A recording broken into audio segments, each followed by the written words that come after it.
Hey everybody, how you doing? Welcome to Spell Guide. We're gonna play some D&D today. Kind of the culmination of our last few games. Indeed. With me, as always, is my three best frenemies.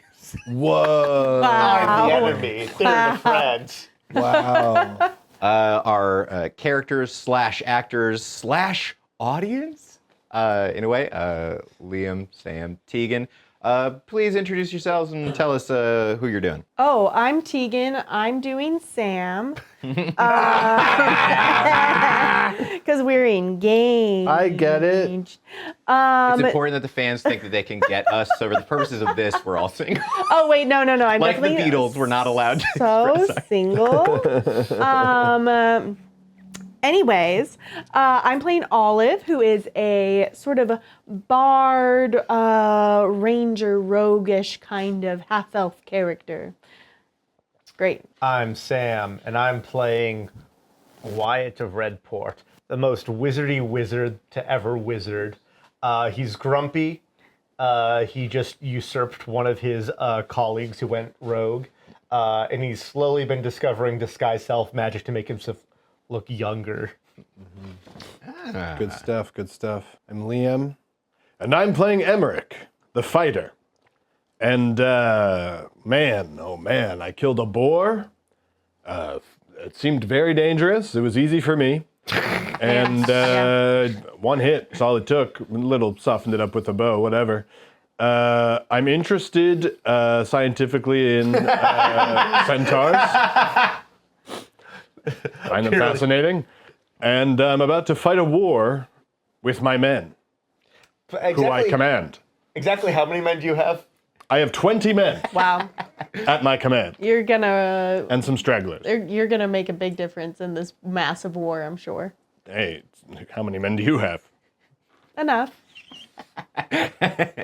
And fun fact on the little mass battle rules, because they've got like some tiny sub-rule stuff. While your people won't fight with you in mono-a-mono battles, they will add 20 power. They will fight in unit and formation and Okay. stuff. So whatever forces the allied forces have, will be 20 higher if you're with them and have your boys. That's not nothing. Could all be relevant. I mean, before we fucking launch it, we could launch into the thing immediately, but I don't know, let's hang for a second. It takes us so long to set up all the stuff. Yeah. Like, get all the gear. I feel like we're like tumbling over ourselves sometimes. We're right on the edge of the campaign ending, at least for now. It's very plausible that someone dies this session. I'd say extremely plausible. I feel like we had near death at. We've gotten close a few times. Yeah. We really honestly dodged some bullets that were headed straight for the brain, frankly. Yeah, we're in the brain. We should be dead. Yeah. Well, I will maintain. I think like the only time I got injured in this whole campaign, someone swung a chair at me in a bar fight. Yeah, you were killed in one of those ways that would be like sad. That like a 22-year-old dies and you're like, how? And you're like, yeah, it's crazy. Like, just hit him wrong. Just a freak accident. But yeah, I think actually last session, no injuries from you or me. Well, I did get bit by an extremely painful centipede. That was self-inflicted, and I'm not counting that one. I also tanked it completely through my own willpower. Yeah, for sure. That's exactly what happened. Did you report that back? That seems very plausible. Oh, everyone, the true story in this world is that I tanked it through sheer willpower, and I was just putting on an act at first to not offend the bugbear guy. But in reality, I just happened to have planned to bring my own antidote that I forgot about until 20 minutes later. And that bugbear guy, the overlord, the leader of the forces that are currently invading. The Overlord. The overlord. More like the Dementia Lord, because I've cursed him. He is currently cursed, and Sam's very proud of it. He managed to curse him by gathering his little 3 ingredients that you've been searching for. You carry around some little voodoo doll of him, I assume. Sam's been working on this curse. Wyatt, rather. This guy loves effigies. And he is currently addled. You have addled his mind wherever he is. And where they are at the moment, these three individuals are on the side of a war. The Overlord's forces invading both this Elven realm that you're currently in, and presumably afterwards the town of Redport that at least two of the three of you are from. Where we start, the Overlord's forces were launching an invasion with the negotiations having gone ill for him. To say the least. Yeah, you did pretty well, I think. He and his warlock leaving, and their forces moving in to the Elven realms, and war has come to the Elven realm of Whitewood. In the days ahead, there are skirmishes on fronts. Human troops are being moved up through Redport. Bivouacked fortresses are being erected in the woods, like Roman fortresses, men trying to build them in literally a day to just kind of brunt and make the troops ascent into the Elven capital contested, slowed down. A particular fort that I imagine is kind of the outpost, the vanguard point, will be where you three have been put to spend the majority of your time here. In an old ruin that the human forces then constructed defenses around. So it's kind of a mix of kind of a ruined Elven fortification and then very fresh, wooden outer walls that the Redport troops that are allowed to move in and build on their lands are erecting. The kind of slowed advance of the Overlord's troops having to confront this place or deal with going over rivers and waterfronts, which would slow them. So it's becoming the kind of central point of conflict on the outskirts. With days of battle around the edges of the wild, and presumably at least flashes of conflict as scouts, skirmishers, perhaps those wyvern riders that could just fly in and out at will. Things are chaotic, threatening, intimidating. What do you three think you're spending your time doing as an active war begins to erupt in the kingdom around you? I should have taken that inspiration ability. You could be doing it badly. That's fine. I have a very insane pitch. Okay. We're already at pitches, which Wyatt has ordered them to construct a tall parapet, like a very improvised tall tower, and he's just there trying to channel his magic and telekinetically pull down one of the wyverns. Because, as I noticed, telekinetic might does not have any listed range.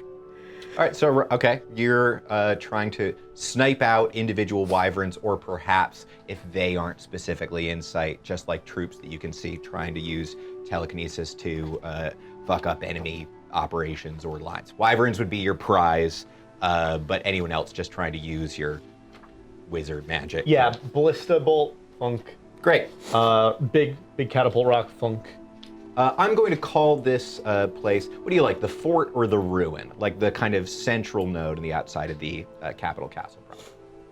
Ooh, let me remember Fort Rayhan. Fine.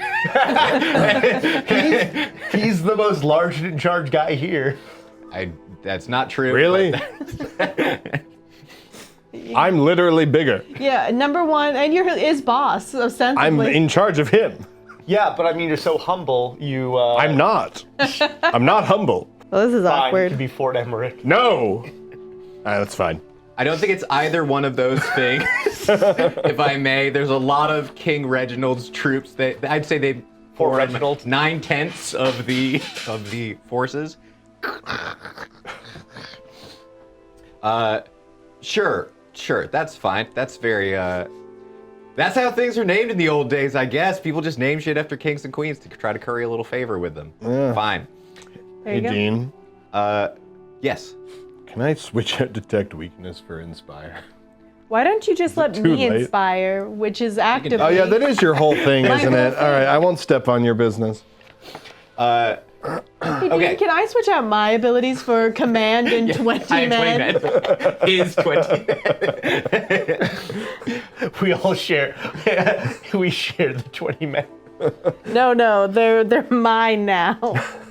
And to give just a little bit more context, Fort Reginald, kind of at the front, which is where the human troops are all flooding to front, is acting as a stopgap to like the Elven city at large. The elves will essentially consider it a loss if the Overlord's forces can just sack the city. The walls of their forest and their priestesses' blessings form a sort of guard. But Fort Reginald, Fort Redport, how about that? Sure. Right? Makes sense. Fort Redport is acting as the bulwark against this. So you can move to and fro amongst the Elven Kingdom to Fort Redport dangerously, but it's possible. And so amongst the troops gathered there, they built a large tower for Wyatt. And yeah, when they bring in ballistas or whatever, you can be like called to guard. Very cool. Olive, what are you up to? Okay, so, inspiring, I think. It sounds so much lamer now, Liam. No. Now it just seems like I'm stealing your idea. No. This was your idea, of course. Let's make what actually happened the literal thing that happened. That like. Yeah, I'm like, that he's all right, like I'd like to say fill with something. loot. Something is like, the men need morale. Meanwhile, the There camera once was pans over to Olive, who has a much larger crowd. Yeah. But I think even less music, but I think there's sort of a twisting of the tales of like we beat the Overlord, right? Like we have already outsmarted him. And here's the story of how we did it. Sort a little embellished here and there, but like just trying to like we outsmarted him. We've already beaten him. We've already killed his like secondhand guy. The boar. I don't think it was the you boar. want to be centered around you. She mentions Emmerich. Sure. I do. It's shocking how much on the same page we are, because I was like, propaganda song. Yeah. Like, Yeah. I love that idea of like, get everybody, you get one hot hook that also is about how the Overlord is a weak coward. Like, Yeah. that's helpful. Yeah, I think that is really crucial to her strategy here, because we are outnumbered.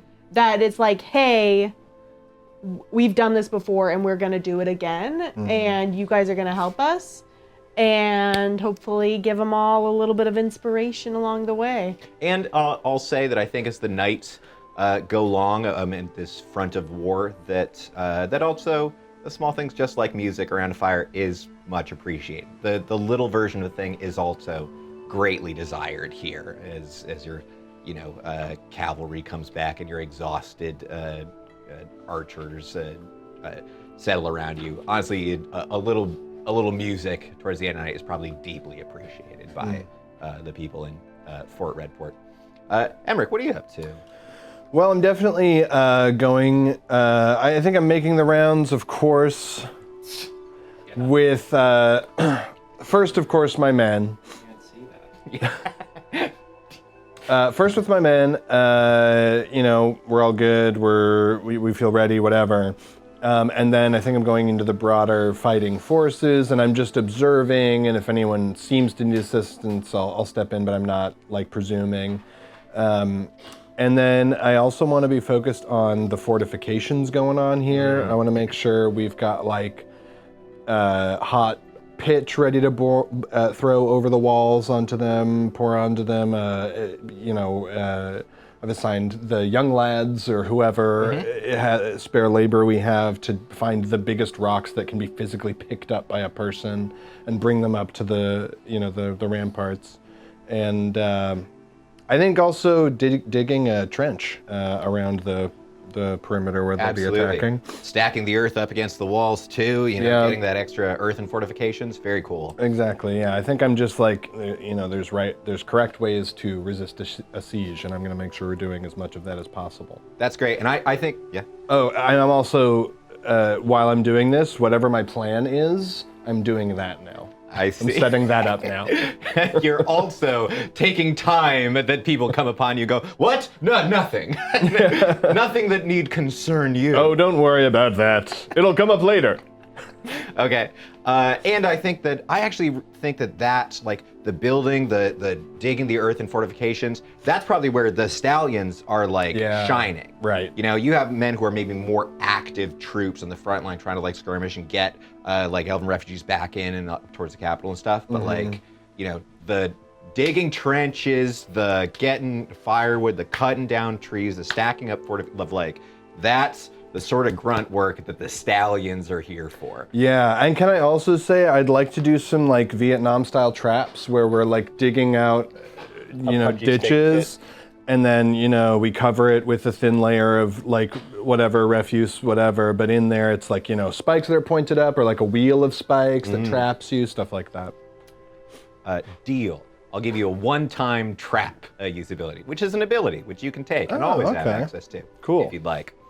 All right, so within this ruin, within Fort Redport, you are the vanguard.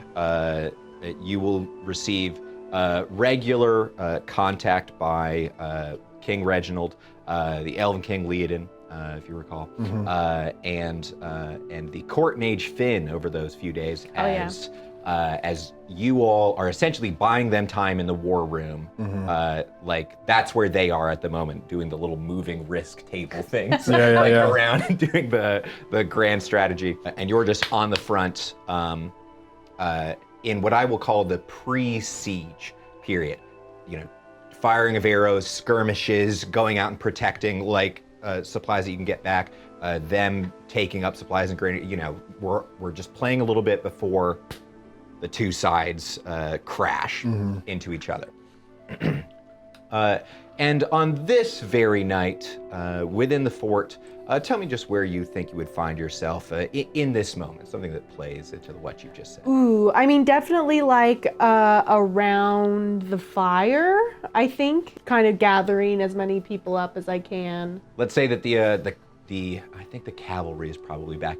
I think virtually all of Redport's archers are here. So I think it's just a ton of dudes around you, like still with bows because they can't fully drop guard at any point. At any moment, there could be a surprise attack, but around you is just literally like 50 men, like in circles around this fire as you're just like telling your propaganda tale. Yeah, weaving a little tale or two. But yeah, I think mostly, especially not knowing how much these men have been together or like how well they know each other, sort of trying to create an atmosphere of camaraderie, especially. I'm going to declare that the at least 70 men, the stallions are also here at the end of the night. I like Rayhan weigh in on this plan, mixing and matching with the archers, trying to get like group community. So you've also got the stallions and them here. Hell yeah. I really like Weebs.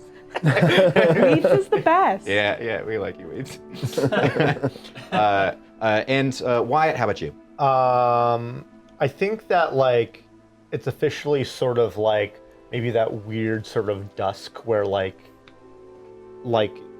he can't see anymore, reachable range, but it's also not dark enough where he can get the night vision. So I think he's like sort of climbed down, sort of grumbling and sort of like grabbing whatever meat on a skewer is there and just sort of like in line for the stews that like everyone's passing around. Actually, this is simple. We just have a like everybody with stew around the fire listening to a song. That's where the group is in general. Anything you want to? So we're like in the castle, we're like in the stronghold, whatever. Yes. Okay. I think that Emmerich comes in a little late with. Can I do this? I think Emmerich. a little late from what, Emmerich? A little late from doing what, Emmerich? She wouldn't make that sound. She's not top half horse. Okay, bud, whatever. But your children, on the other hand. I mean, when I've been with centaurs, they usually make that sound. Well, sure, they'll do it upon request, but it's not their natural. It's an affect they put it, you know. It's acculturated. Insane, continue. It's not what I'm into about this. I think I come in with Sasha, and I think we both have a ring on our fingers. Oh, what? I think it's gotten serious. How long did you say we've had since last session? Between in game? like a week, 3 days of active war, so like a week. Maybe I want to roll to see. No, I think we progressed play it it. is. I think I go over to Rayhan and be like, war changes people. I think you're right. I will request a charisma attempt on this. Okay. It's certainly a romantic period where everyone could die. Right. But and I there's a chance really that she's not impressed. I feeling it. killed the boar in front of her. I don't argue that you're impressive. That might not be enough. Yeah, fair. That's a nat 20, baby. Nat 20 on the Sasha marrying roll. Incredible. Okay, so in that case, we married quietly tonight. The centaurs have arrived. There are 20 centaurs that are a part of the Whitewoods troops. Mm-hmm. They arrive tonight along with with Finn, clouded in his little magics amongst them, who reveals himself and goes to speak to you. And you and Sasha have a little time off in front of it, where apparently you propose. Yeah. I don't know. Tell me what that's about for a second. I think. Where, when, how's it happen? On top of the wall? And where are you doing it? I think I see her arrive. She notices me right away. Of course. Well, yeah. Apparently, she's I'm crazy very about you, memorable. I'm very memorable. I did remarkable, impossible things in front of her, and I'm a really nice guy who treats people well. So Emmerich's a catch. yeah. So so we like sort of link up. Like I make sure she has space to like get settled with her people or whatever. And I think we share one night of, oh, you thought I was going to say passion. No, we just talked that first night. We're just getting to know each other. I have so many questions for her. She has more than I expected of me. We delight and surprise each other. And the part in the back of our heads that we both had that was going like, this can't happen, slowly changes over those few hours to maybe this could happen. And when did they arrive? How many days before now? Let's say 1. All right, great. So that was the one night that we had together. Nothing even physical has happened yet. And I think it's just like we just feel this connection where we're like, we know this is it. And at the very least, the fact that we're both maybe about to die means if it isn't it, not much to lose. So we're both just all in on this. I propose. You have a moment of stress and fear before you ask the question. You Of course. That, like, rise, you let it out. I talked to Rayhan before, of course. Like, is this really the right move? Sir, if you feel it, there's no question about it. If you have, I do feel it. then there's no question about it, sir. We may not live until tomorrow. Why not live tonight? I love you, Rayhan. I love you too, sir. I kiss Rayhan. Now get out there and get her, you son of a bitch. I will say, based off of Liam's abilities, I feel like he's been planning this for much longer than we thought. Charm person. We got plan, charm person, detect weakness, Monster expert. and then Great blows. and then for the next phase of the relationship, tireless, mighty, use rope. And 20 men. No. Apparently, Yes. Sorry. I said you make your request. She is accepted. The world spins as you realize she loves you too. A nat 20. I mean, it's true love, baby. Nothing. She picks me up in her arms and we share a loving embrace and we kiss for a little while.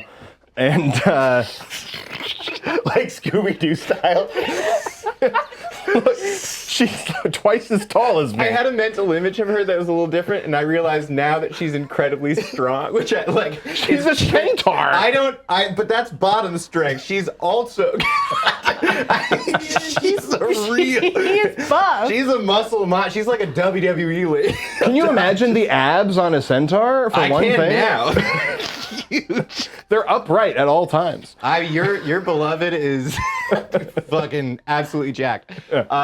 And those two are And then we come back are after who that. arrives at the fire. She's also 20 feet tall. She's a Getting bigger and more powerful. The bottom half of her is the size of a horse. Do I have to remind you, her shoulder is Right. twice as high. What they don't tell you, Emmerich, short king. I'm normal. He's 5 foot. As we see Emmerich holding hands with Sasha, I think More like basically Wyatt just flips all of a coin. You. And Finn, who has now arrived and is amongst you, goes, how long's that been happening?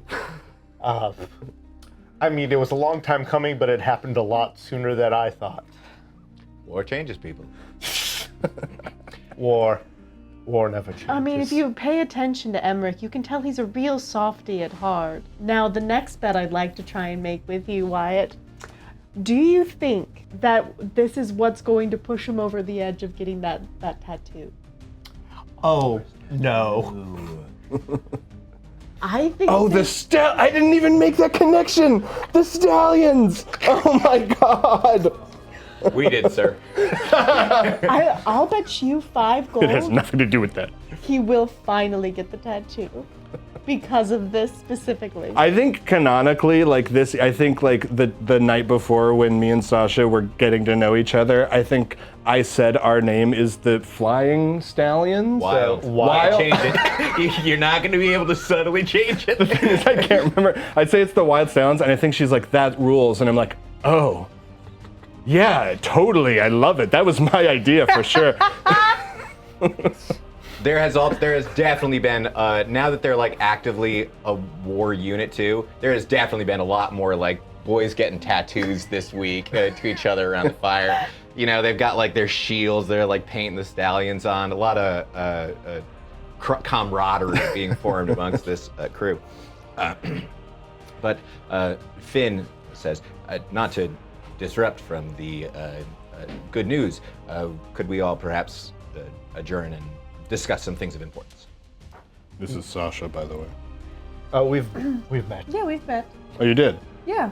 I mean, she was at the Elven thing, right? Sasha, a pleasure as always. Congratulations. She's great. Thank you. I was waiting for the Dean respond to Dean. I couldn't be happier. Honestly, I'm incredibly pleased. I've never met someone quite like him. He's one of a kind, that's for sure. You're I a lucky completely lady. I hear he's on his way to nobility. Yeah, I'm thinking about after all this, I might settle down, get some land, acquaint myself with the finer things. I'll tell you that amongst the court, it's been a point of discussion for King Reginald. He is considering knighting you. I think that if you hold this front, it's all but certain. There you go. I like to imagine that part of like Wyatt's mage training is also sort of like they also train you in war, like in like sort of like general status, and I think that perhaps even Wyatt has seen sort of like been privy to minor conflicts as part of his sort of like apprenticeships. I completely agree. I think you've gotten, while he knows the like skirmish level, smaller numbers of men, you have probably gotten a classical education, kind of Napoleonic, moving of troops. The stuff that they're doing, like risk style stuff, you know the art of war, like whatever this world's version of it. Like you have the premise. And can I say, I think Olive is completely out of her depth. Interesting. She's got like Olive's here, a too. gang. She has a gang of people who robs the rich to give to the poor. She doesn't, this is, why, how did she get here? She's not sure. She's sort of just rolling with the punches at this point. I completely agree. I actually think it's an interesting space for her in that the time for rebellion against authority does kind of end upon an existential threat, right? It's like you know, the time to critique Stalin in Russia is probably every day up until the Nazis are invading. And which point people are like, we don't care, no one cares. Like, he's bad, who gives a shit? Like, and that would be kind of a change for you. You are now on the side of the law, like of authority, in kind of a concrete way. Yeah. And this is probably a completely unique event from you because the opposition is so overt and destructive. It's just like Arcane Season 2, only well written. just like Arcane Season 2, I think. I still haven't seen it. No Neither spoilers. have I. Yeah, no spoiler. I also wrote Sasha plus Emmerich get hitched, and then I realized that was a horse pun. It's a really good horse pun. I just wrote got engaged. If we may. Yes. And Finn pulls out his famous dossiers. Within the war room that he's gathered you all off to, and Sasha and Brayhan, you are a charismatic character. You get a little train of people. Says, I took the liberty of making a dossier for all of you with the information that I thought would be relevant that we're dealing with on the war front. I've separated it into the I'm being too Rayhan. His is a little more high class. I've separated it into the enemy resources and forces that they have, our allied resources, including this very building that we're standing in here, and possible resources that I've gathered from my interviews with you and my collecting of information on the countryside and what we can do to possibly change our situation. The guy we killed came back from hell. Yes. He came back from hell. How did you even know that? Besides teleportation, my other specialty is divination. That's pretty. I have been pretty cool. scrying upon their forces and bucking with your magical compatriot in attempting to do so. This guy killed me. Now he's half demon. I mean, that does sound pretty bad, honestly. He summons a small, magical image, and you see, out of fire, I think, and you see the figure. You do recognize him, except that he has more he's like a tiefling version of him now. A little bits of horn and scale. As it turns out, the Overlord's close relationship with the demon god Grumsh has allowed him some leeway with the bounds of hell. The assassin is, in fact, back. One of his wyvern troops. They have been a considerable source of difficulties for the Empire. Their ability to appear wherever they wish is making moving supplies very difficult. Now, the kings and their forces will be playing a somewhat larger game, eventually culminating, we know, within no more than a week of these forces meeting, likely here, which is why you've been put here on the front. But as three individuals capable of moving very quickly, which I am as well, I imagined you would be interested in tackling whatever parts of the war front that you considered most beneficial. I'm not here to tell you what to do. You have no direct orders other than to help the holding of this fort. What else you wish to do is up to you. Well, there are two things that are standing out to me here. One, I did hear rumors of powerful magical items. My thing about magic is I don't get it. It seems to me it's either extremely overpowered and ridiculous and unfair for whoever has it, or it's kind of pointless bullshit, and I'm a little worried about sending our resources to find some magic items that we don't even know the nature of. That said, I'm willing to do it, but I'm more interested in these eagles. Seems like that might be a good counter to the wyverns. Yes, we have a small number of giant eagle riders. They are the creme de la creme of our elven forces. But we know that Redport's cliff has its own band of eagles. Even a small number of them would help us regain aerial support, we hope. So get more eagles? That's period, it? I mean, the wyverns, each one of them you estimate is worth, 6 of them are worth 100 men. Roughly, yes. I'm not doing the math on that, but that sounds dangerous and problematic, and they can land inside our walls. That seems like the biggest threat to me. Everyone else, it's just a matter of if we can beat them directly, and that's not changing no matter what, but if we could get air superiority. I think it would also be advisable to seek the council's assistance in this matter. Yes, your council, which I am none too big a fan of, is unquestionably a source of great magical might. If you wish to head to their hall and see what you could do with them, I consider that reasonable. Wyatt, I don't want to step on your thing, but didn't they put the guy... When you left, the guy they put in charge, isn't he right now... Isn't that guy on this paper? who's going to come try to kill it. They chose him. I don't want to take the time to explain the council politics to you. Let it be sufficient that Victor's allies were a combination of opportunistic and persuadable, and given the change of circumstance, they might be willing to join the winning side. How much magical support in artifacts do you think they'll be able to glean from the Overlord's army, which rapes and pillages its way and breaks anything that looks even remotely valuable? It was really hard for me. Olive was doing something really funny. I wasn't listening, but I trust your judgment. I suffocate Olive. Olive, we talked about this. Do not mock me when I cannot see you. Yikes. You had to have a specific. I'm sorry, Wyatt. I really could not help it. It was very funny. Mock me to my face. Okay. All right, keep it in the bedroom. Wyatt is far too old for me, Emma. It's just a joke. I'm sorry. It was inappropriate. And if I lose my virginity, I lose my wizard powers. I would never risk Absolutely lock it in canonical. Is that true? Is that true about wizards? Hand stuff doesn't count. And, from what I understand, it's not true about all wizards, but some wizards do specifically. Is it psychological, or is there something magical about penetrative sex? I'm not a wizard. There are many ways to make magical pacts that give one some power.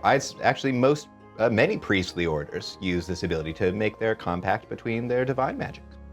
Most priests can't have sex. Some can. There was a great wizard, This is why I chose fighting. Ivor, slept with a harpy and then no more magic.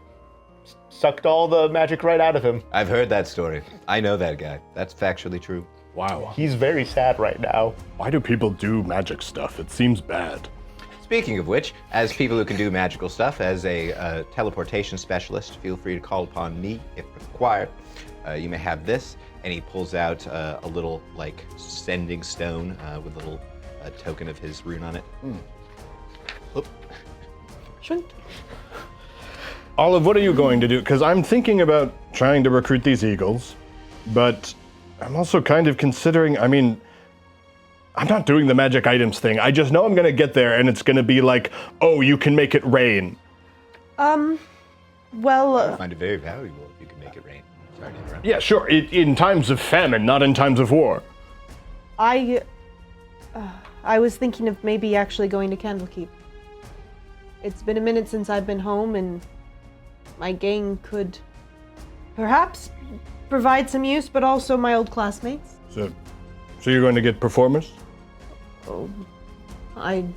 Performers and bards are a little different. I don't mean to diminish. It's just, I'm not trying to question. I know that your thing isn't my thing, and I don't know what your thing all entails. It's just these people are valuable. It is a war, is my thing. Right. I just want to know where you're coming from. Embrick, time is slipping away from us like sand in a glass. We don't have time to quibble about what you think is the best. Yeah, that's fine. You don't need to convince me. I trust your judgment. If you feel so strong about it, I suppose we all do our separate task and see who contributes best to the war front. Why, can I straight up ask you a question of advice? Which one, do you think I should go try to get eagles, or do you think I should try to get these magic items? Because I don't know magic, and I just know I'm going to get there, and it's going to be like, oh, you can run 10 feet further. I feel like you'd be very good at the eagles. I think so, too. Not to add an additional point of complication, but are we planning on splitting up for our individual efforts or grouping up? I don't think I'd be very good at... Listen, I think I could be very good at convincing people from Candlekeep to assist. Certainly. I could also try and infiltrate the upper ranks of the orcs. Pretty risky. I've been practicing some disguising magics, and I think that I could effectively get in, wreak some havoc, get out. I'm going to go to the white-clawed eagles. I have to admit, I find that idea, while incredibly dangerous, very exciting.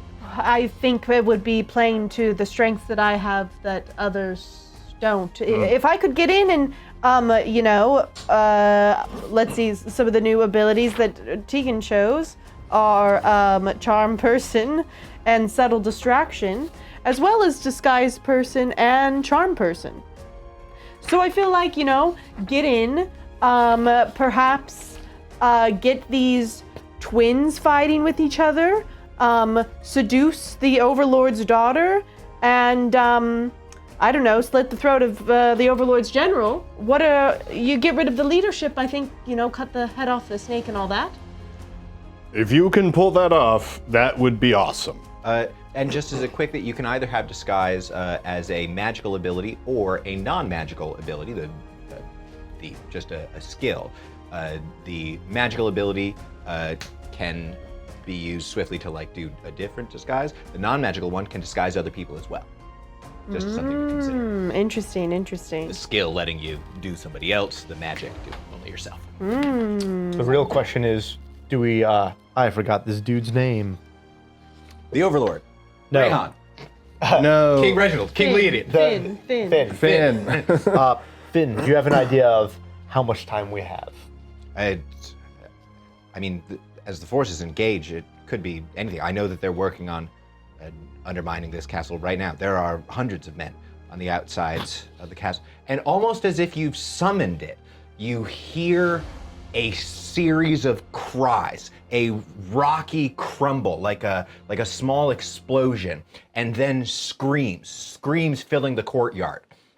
Outside, as you rush to the window, you can see a tunnel.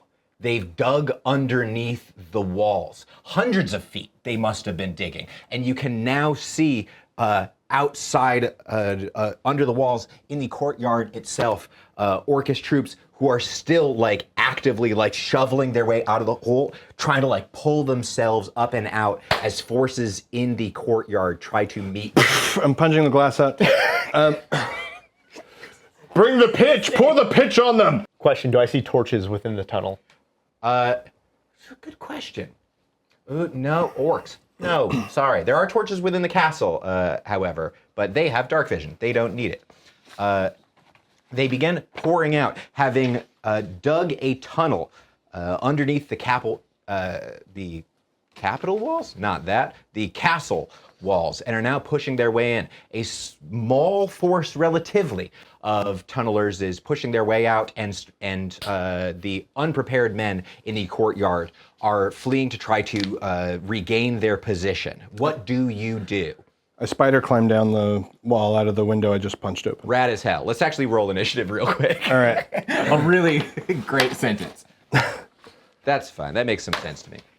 Ooh, good for me. Okay, that's an 11. This is not really a great situation for Olive personally. I have a 24. Absolutely lightning fast. You see the men digging out. I think they get to a just above human-sized exit. Mm-hmm. So they're really having to pull themselves up and out of it. I kiss Sasha before I go. A quick cheeky kiss and then down the sides of the wall. You are lightning fast, however. I think at the end of this very first, the immediate result of where they are is that there are 5 of them rushing out of the hole that are the vanguard for them. Probably the best warriors of the tunneling crew. Right. Put to the front, and the courtyard is evacuating as they're trying to call archers up and onto the sides. Could I would love to, because I think what I want to do, Finn has given me this object. Correct. Which does... It allows you to send him a message. I can send him a 25 message. words from any distance. I'm gonna make sure I've tucked that in my pocket safely. I kind of want to say, let's put this plan into practice. Finn, can you see who the leader of this crew is and teleport me on the back where perhaps the leaders are here? It's possible it will take me a minute or so for me to both scry and then teleport you. Oh, I mean, I don't want you to teleport me blindly. I agree. I don't know if I could do much about this vanguard personally. It's going to take me some time to disguise myself regardless, so I think we should go with this. Very well. You want me to put you onto the orc side, disguised amongst their numbers? Yes. I see. And I'll see if I can't practice what I preach. Very good. I'll begin. and he takes out like a little scrying ball first and starts to scry. It will literally take him 2 minutes to do both the first thing and Okay, then the well, second. because it'll take me a little bit of time to disguise my. Well, it says I can disguise to appear as a different, non-specific person in a single action. Yes, you can. You have a prepared orc disguise. Yeah. So she'll do that. Quick changed. Yeah, and then I'll just watch Finn. Can I help you in any way? Or? I don't think so, no. Oh, okay. Sorry. At my quickest, I can do it in a minute or less. But this is still pretty impressive if you think about it. It is extremely impressive. Thank you. Perhaps you can assist them for the moment. Archery or something along these lines? Yes. He begins working on his teleportation magic. I don't know who rolled next dice. I got rolled 11. 3. My initiative is very I got a 14. All right, so it's just going down the line. All right, Wyatt will sort of step outside, go to the breach where the men are fighting, and I think I'm gonna go sort of like stick my hand basically into the breach and then do throw energy and get all these fools at cone of energy. You start to rush down the castle proper and make your way towards the breach. There are about half a dozen. There are about half a dozen of their warriors within the courtyard itself, protecting exactly that thing. You can rush through, but a couple of them would get attacks of opportunities at you. New plan. I'm gonna blast them specifically. Fair enough. Rushing your way down, robes billowing behind you. You make your way down. I'm going to use this little stronghold map for a sec. You make your way down the central tower and into the Tell you what, courtyard. it's cooler if I levitate down. Pretty cool. Like doing like a full like billowing robes as I like sort of do this, and then as I land, just sort of blast them. Leaping out the just punched window that exists there, like a T, just smash, leap out, and then. I'm running vertically down, you're floating gracefully down. Yeah, and as I do it, I'll just do a sort of magical blast. And I'm assuming this is sort of an active attack roll. Yes, it is. It's your action. Which one of you feels lucky? It affects a few. Nat 20. Yeah! So far, 100% nat 20. Yeah. So far. Kind of insane. Hot business. Make your damage roll and then double it. I have some great orc warriors at the front, but I don't know if I can deal with a critical opener. As I like to call it, Wyatt likes to call it the party starter. Your D6 and plus your intelligence. D6 plus my intelligence. So that is 11. So if we're doubling that, that's 22. Absolutely rad. Insane. Boy. Wyatt's only good at violence. We see his orb glow for a moment. What kind of energy are you throwing out at people? Oh, I think this is, let's go for like sort of like a dark necrotic energy. Sure. As you land, you hold your orb and then blast out.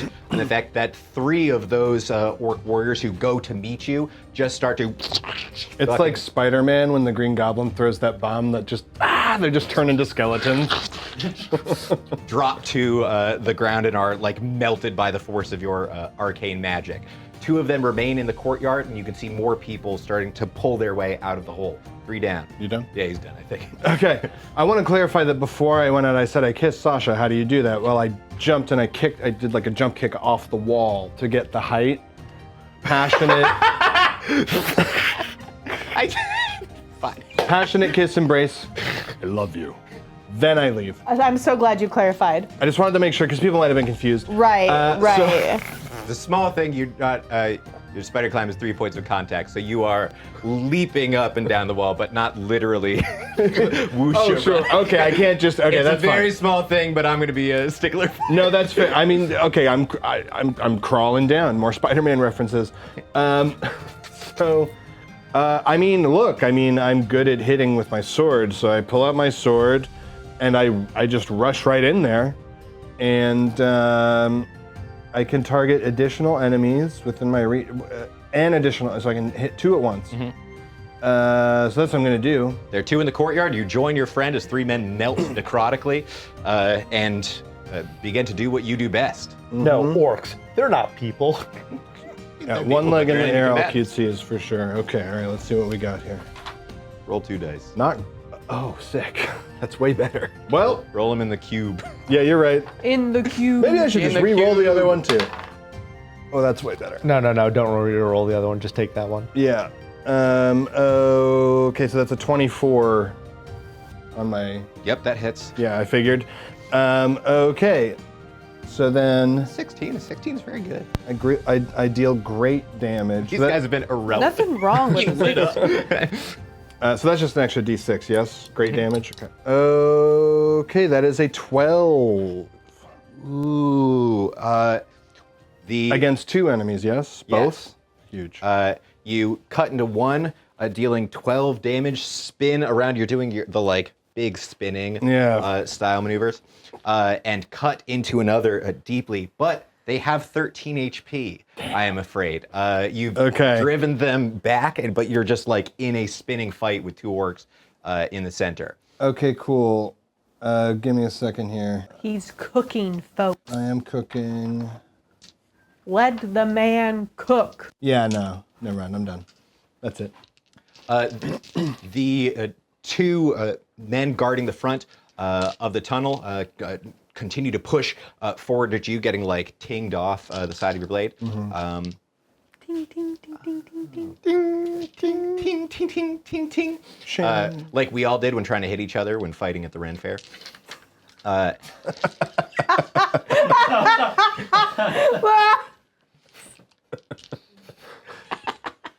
I see. I was wondering what everyone was doing. Don't you- I was like, what's happening? Sorry, Sasha's a lucky call her bear. that. It's so funny.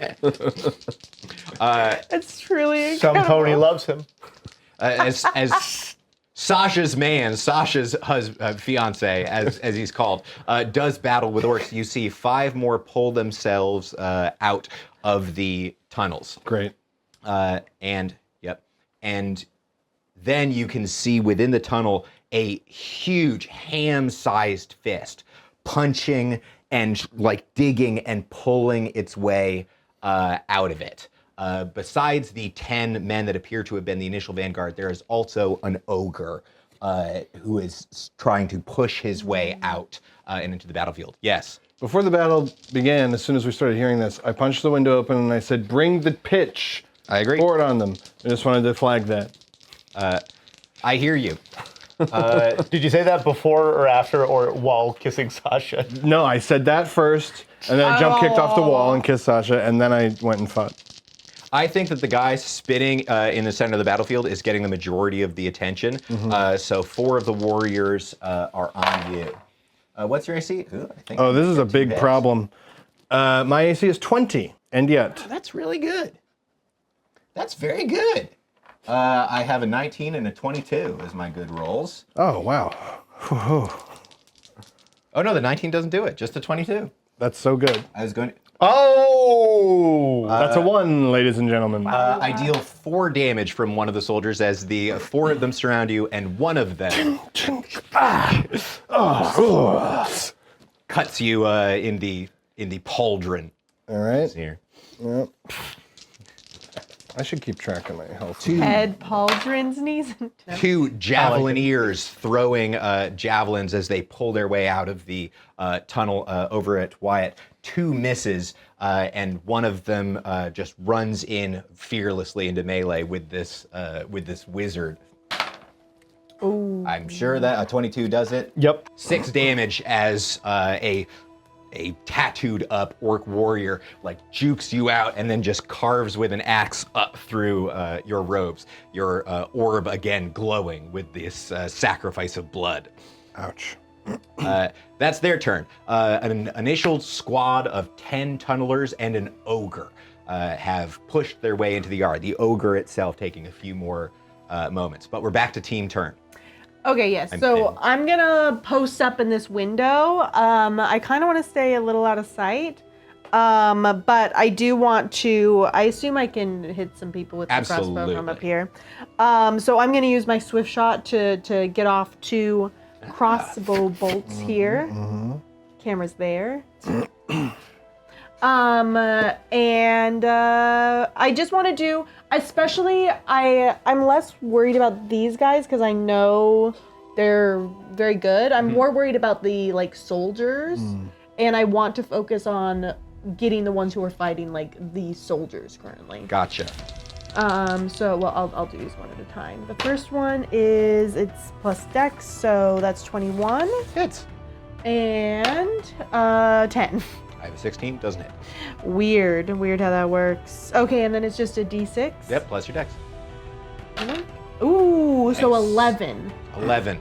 You fire in towards one of the orcs, takes a bolt, and continues to push forward as they have 13 HP. These are great orc warriors. Surrounded by still half a dozen of these great orc warriors. Yeah.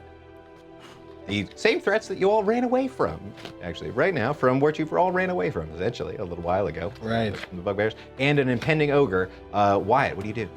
Yeesh. Okay. Few creatures versus throws. While he's doing this, the men are continuing to flee as you have taken the attention of an orc or two with your shots. You can see that they're like getting back under control and command, but the speed of it is really the concern that you are all reacting to. Yeah. The orcs are trying to create a a staging ground so that troops can funnel through. Right. This will be decided in a matter of moments. So they can hold this for a minute, then they have I'm backup. considering using my plan on this, but I only have one of those per adventure. Okay, luckily you have a wizard friend. Aha. Okay. I'm imagining that there's a bunch of people in melee, a bunch of people coming through the tunnel. I want to cast Explosion on the mouth of the tunnel to get the ogre, get some of the fools outside of the tunnel, get some of the fools in the tunnel. Cave that shit in. Yeah, and undo their hard caving work. Very good. All right, you're throwing an explosion. Essentially, the ogre is your target. While the explosion will affect in and around him, he is the front of the tunnel right now. Yeah, and can I sort of simultaneously like get out of melee with this guy? Or is that just a fact of life that I'm gonna have to deal That's with? just a fact of life that you're dealing with. I now. can, You can move, you can follow. As a reaction, I can, what is that, Shield Master? Oh yeah, Shield Master's I sick. can protect. Yeah, I mean, I have 9 hit points, so I'm liable to die at the drop of a hat. Yeah, no, I can block your next, a handful of your next damage. Yeah, you can just sprint away from him towards Emmerich and have him block a shot. That I do like that idea of like letting off a giant fireball and then be like, Emmerich, protect you. And there's no attacks of opportunity in this, right? There are attacks of opportunity. Okay, you know what? I'm gonna just do another energy throw, get him at the start of the cone, and get whoever else I can. We're not gonna bomb? We have 6 more seconds, and I'm personally invested in having as few swords through my ribs as possible. That makes sense to me. Rock and roll. Okay, so we're gonna do another energy throw. This time, we are going to do it with ice magic, hoping to freeze. Find some weakness of theirs we didn't know of before. Okay. So that's I an have a 18. You hit. Nice. Go ahead and roll your damage. You can affect 3 of them, I believe, with throw energy. So that is Oh, nice. 12. 12. Nice. Boy, them having 13 is like a huge deal. as it So you're turns out. telling me one of the totally fresh ones came up to me. No, I didn't say that. I'm just saying them having 13 is turning out to be a huge deal. Yeah. Yeah. You can deal 12 to the man in front of you and kill Olives, who's wounded, and I've got 2 in front of me at 1 HP. okay, so here are the options then of 3. You could kill all 3 of the wounded ones, but yes, one of the fresh ones is in front of you because the 2 that are wounded are on Liam. So Don't you worry about killing both of mine. Kill one of mine. Yeah, no, I would love to kill, because Olive's still engaging at range. I'm not concerned about what happens to her orc. So I'm gonna go for the one in front of me. He'll still be 1 HP. 1 HP. And then I'll get the 2 on Emmerich, hoping Okay. that he can smoke this guy and then do a shink and then go kill someone else. Angling over towards Emmerich troops, a spine of ice spikes erupts in front of you, killing both men on both sides of you, and delivering a terrible frost burn to the orc in front of you, which lets out a guttural roar in response, spittle flying back at you. You don't know my friend Emmerich. Meet my friend, he I says, just pretend and I brings can't his hear you. axe back. And your friend Emmerich is up. Okay. Are there any other orcs within range of the orc that is menacing Wyatt? Yeah, you can tangle with it. I can get 2? Okay. Well, I mean, yeah, I'm just gonna, oh no, if you don't move, that's swift shot. Okay, well, I'm gonna move. All right, so I'm gonna run over. I mean, you could pull out your crossbow and do swift shot. Yeah, we're gonna do my swing again. I'm gonna swing at 2 of them. Swing that. Swing that Weapon. sword. Yikes, that's not gonna do it. That's a 10. That one's a miss. Go ahead and roll another one at your second one. Oh yeah. See how happy your All right, dice is. 18. That one's a hit. Rolling Go in ahead and his roll the home. damage for that second It's boy. where it lives. Great damage. Disgusting. Okay, that's a 15 damage. 15. Our relationship. All right, you can do 15 to somebody. You killing his boy or He's only at 1 HP though. That's true. I could bring someone from all health to dead. All right, I won't argue it. You still got your boy as a problem. Emmerich being freed goes and slashes at 2 additional men. I'm keeping track of how many people are down. There are now only 3 of the orcs in the courtyard, but the ogre is still trying to force its way out. That's team turn. 3 of the orcs do battle with you. Your boy. Wait, can I not make any swift actions? Go ahead and do it if you want, but I'm doing my thing. Okay, cool. Because I want to kill a full health one, and then I want to try to grapple the one that. Oh, never mind. I can just shield him. Do a little might thing. No, I don't want to do that. I can just shield him if he attacks him. That's true. Oh, he might still take damage. His meet my friend moment then now canonically starts to occur as he swings in at you. Yeah, that's going to do it, I think. That's Oh, yeah. Shield master, shield master. 18. Yeah, that hits. If only someone had let me have. I'm adjacent to you, and I use my shield. His axe comes down, and where Emmerich, after killing his second man, rushes over and then throws his shield in the way. I deal 8 damage to you, then reduced by 5 as you interrupt the blow, smashing into him, but however many, 3 points of damage left over, as a bit of the axe comes over the shield and cuts into you. Each. Emmerich and you standing side by side. I'm now wearing like a sort of like lifting top as both sleeves. You've only made me hotter than you could possibly imagine. I say as I flex and blood spurts everywhere. That's it. The ogre breaks out of his earthy prison and steps out.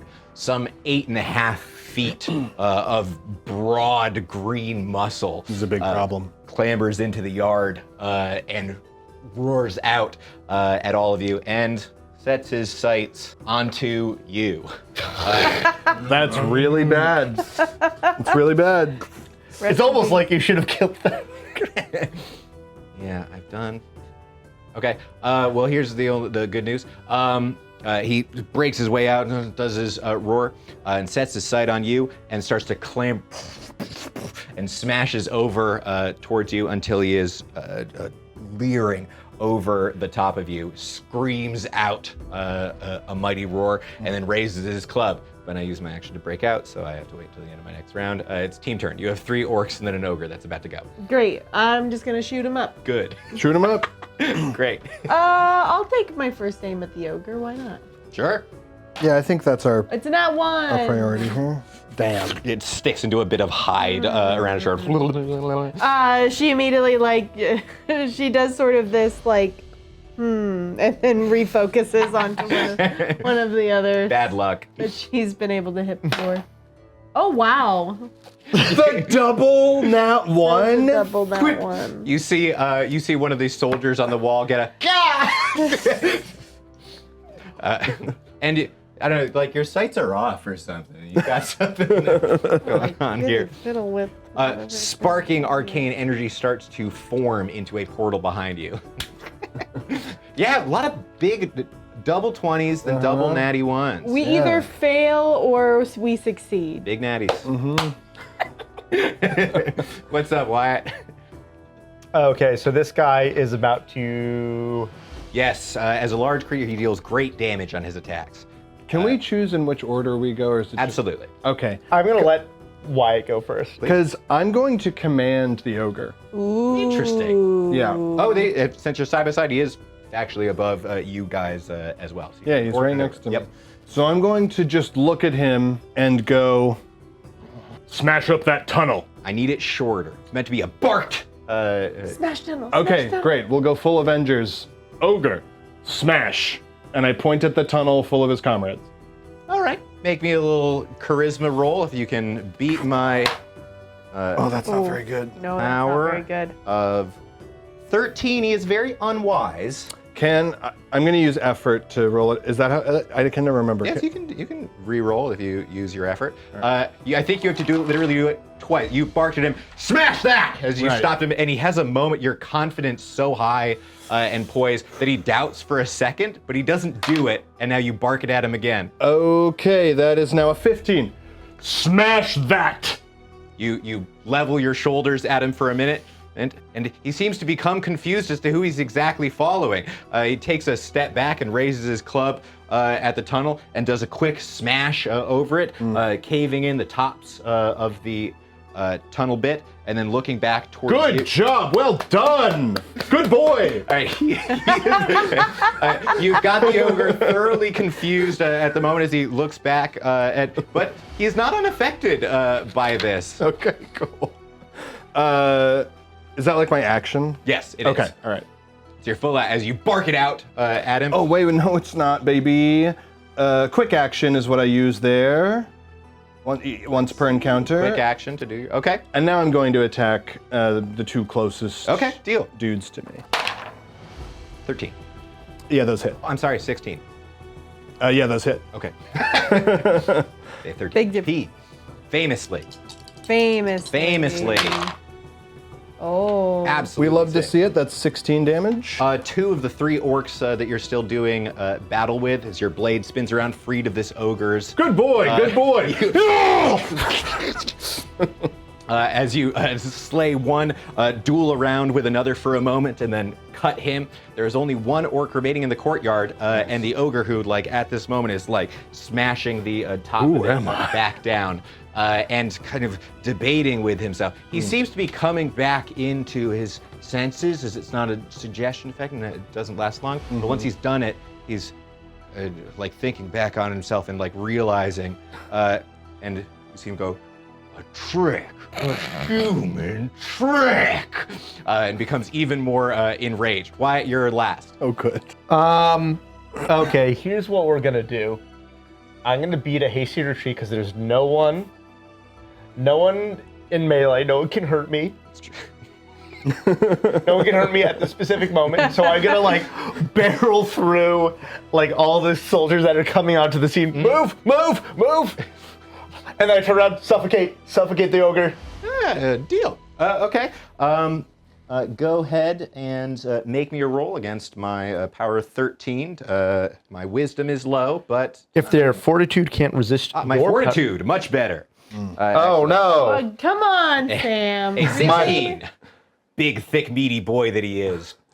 Make a spellcasting attempt. Try to beat a 16. Do it. If it's his fortitude can't resist my power. My apologies. So you have to beat a 15. Deal. So I've used 1 effort, I believe. No, that's so.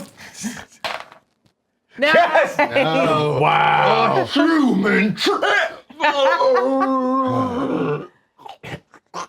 He starts to like reach up and grab at his throat. I lose an effort per round. I'm suffocating, right? Is what it does? Your suffocate spell suffocates me? Yes. You start suffocating. Shocker. Oh, you were doing so well. See, this is what happens when you don't listen to Daddy. He loses 1 effort per round. Okay, and I'm concentrating this, and I can simultaneously blast him with magic. No, that is your spell. You can. Oh, yes, in the future. Yes. Yes. Okay, gotcha. And I'll say like men, bow, arrow. And no, I'll say that more. Archers, loose.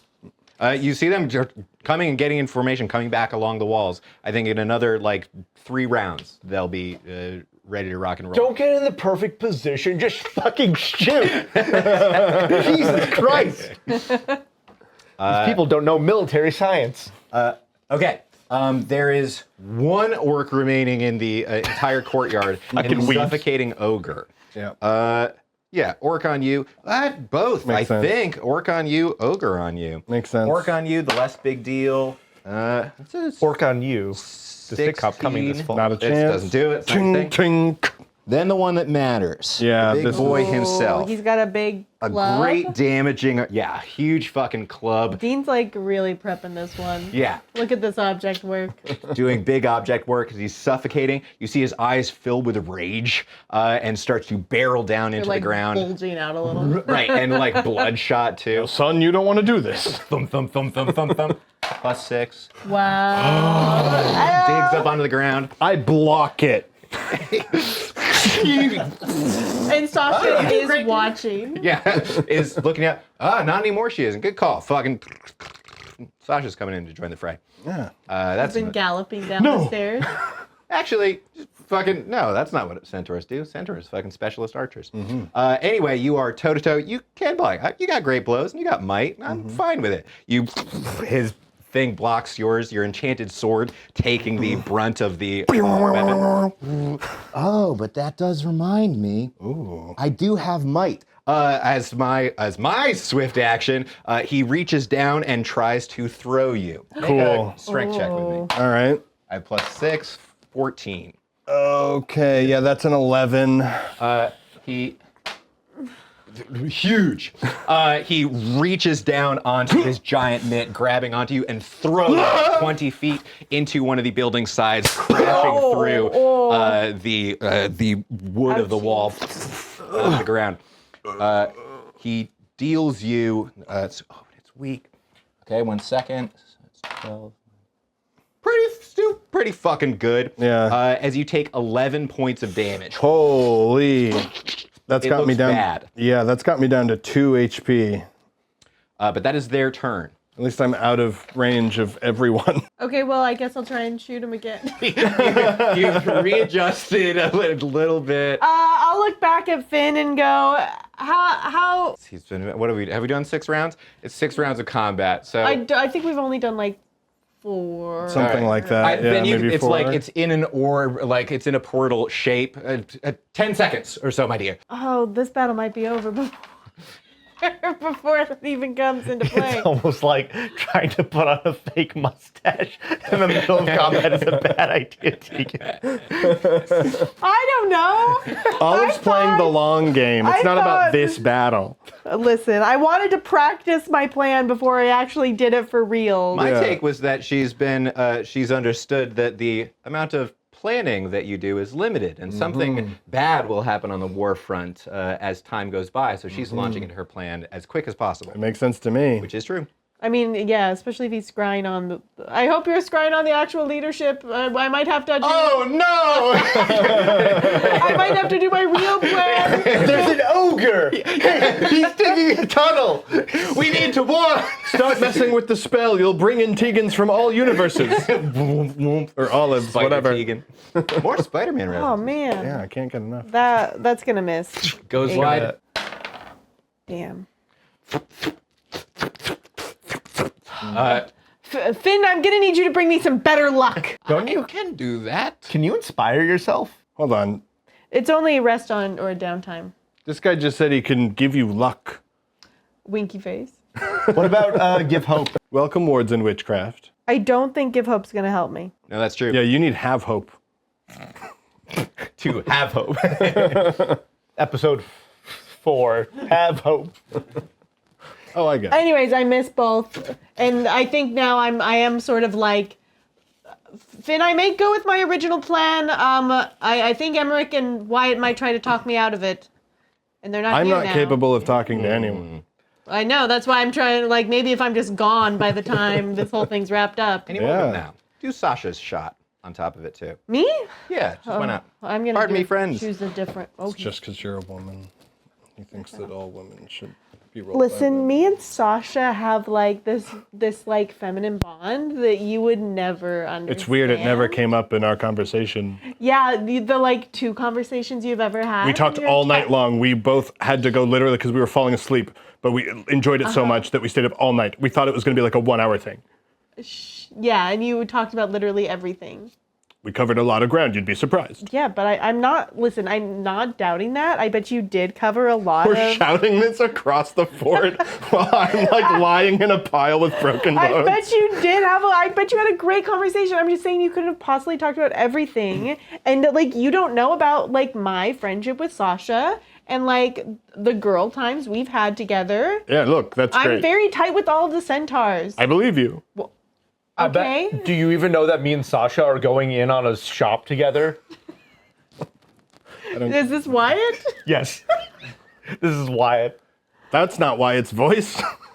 Oh, fuck. I forget my own character voice. Me. Wyatt. Well, that's better than I was rolling. That was better. Well, I guess It's a 10. we'll find out. I think it hit. Honestly, I'm just glad that she's friends with my friends. We're friends? I don't know, I guess. I thought so. I mean, Are we not? we've spent a lot of time together, but it's been a little like hostile at many points, so I wasn't sure. It has. I but- consider myself more Rayhan's friend, and Emmerich's there too. All right, fuck off, Wyatt. I've actually had enough of your shit, Wyatt. I shout from across the place. We rolled a 10. It's a 10. I'm so 10 doesn't do it. Not even with her elite sniper plus 10. She doesn't have an elite sniper plus 10. She's got a plus 6 as a great archer. Oh, wait. Oh, she have a 16? Yes, she hits. Great. As after I go along a 10-minute explanation. Go ahead and roll that 1 dice. Oh. Yeah, a little d6 plus 6. 10 damage as a shot Very good. fires down into the ogre's fighting you. So the ogre, I assume. Nice one, As the Sash. bolt fires down into the creature, who goes to yell in anger against it, but cannot. Just makes a spitting guttural noise. Are you okay, Emmerich? Says Sasha. I'm good. I'm great. I'm good. I need a second. Okay, just hang on. You're doing great. Thank you. You're doing great. Good shot. That was really cool when you like blocked the sword. I didn't think I could. Honestly, I didn't think I could. Emmerich is going to use. I mean, Wyatt? Emmerich is going to watch as Wyatt does something fucking cool that's going to make him shut the fuck up. He's going to summon an energy missile, which I believe he sort of casts like a. You can form your energy into a homing magic missile, attacking target with long range with advantage, ignoring cover or concealment. Cool. So I'm gonna roll with advantage, and I'm going to send sort of just like an acidic homing missile right towards this ogre's grill. Oh. So that would be a 23. Hits, even through his incredibly thick hide. Oof. So that will be 7 points of damage. As an acidic blast, a bolt striking right into the flesh of the creature, an acidic blast hitting onto it, melting through its thick hide armor and boiling the flesh underneath. It screams in anger. It has taken 7, or doesn't, I guess, 17 points of damage, but is still alive. The mass of the creature keeping it up. Emmerich, you're the last. Then I get another great blow at you. Cool. All right. I get up. I want to detect a weakness on this guy. Deal. What? We ask, like already like 9/10 of the way. Go on. No, it's a smart idea. I don't know. Does he seem like he's pretty bloody? Does he seem weak? Do you have any chance of throwing out those ogre, an ogre-based poll? Oh, an ogre-based pole. Yeah, we That's can see what right. kind of weaknesses Playtime these is- folks might have. Ogre. Also, Oh, I thought my joke was so obvious that I guess it's more clever than I thought. no, yeah, it was right there in front of me. I'm surprised I missed it. You are trying to figure out a weakness. You're scraping your mind for what you've known about ogres. I'm on the ground with 14 broken bones, and I'm just like, what the fuck do I know about ogres? While you're trying to recall it, do other things. Great. Well, I mean, it would affect what I do next, but I guess I'll just run at it and attack it. That seems great. Okay. Okay, roll good. Okay. That'll do. 17. Right, that does. Yes, it does. And hits the orc next to him as well, right? Little 16 over here. Yeah. Hit two people. Oh. Nice! Oh my business. God. Big rollin'. 17. Opposite of Snake Eyes. My guess is that its weakness is being stabbed with a sword. For 17 damage. Yeah. I still consider it relevant information, as there's many more ogres do I than wanna shock vote troops. Can I tell you how I want to do this? Yes, please. I want to like charge at it full, like I'm gonna stab it. And I'm gonna do like a feint so that he's blocking it. That's the obvious move. And into a spin, just full slash across the neck. I want to I want to take your neck destroying territory. I cede my next destroying territory to you. You feint against the, I think, quickly stab the ogre along the way. Fucking anime. Cut that motherfucker. Cut him along the way, and then sprint your way towards the ogre. Feint a blow that he goes to grab, in fact, and then with his neck exposed, slice into the neck of the creature. With 34 damage, the blood comes down out of the creature and it stumbles onto the ground and hits the floor. It's blood pooling within the courtyard. When it's on its knees and has a fallen fully down it, you should have listened to Daddy. I think all the soldiers are sort of just like, Like, what do you mean by that?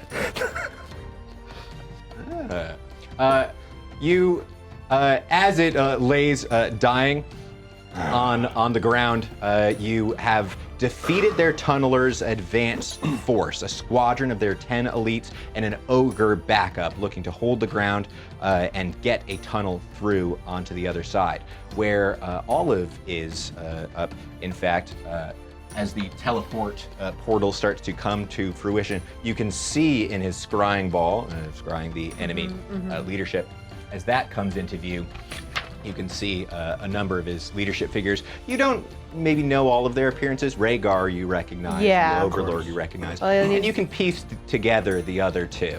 The twins with matching kind of blood red tattoos on their bodies, kind of across themselves, almost bisecting them. And the one female figure amongst them would also be an obvious one.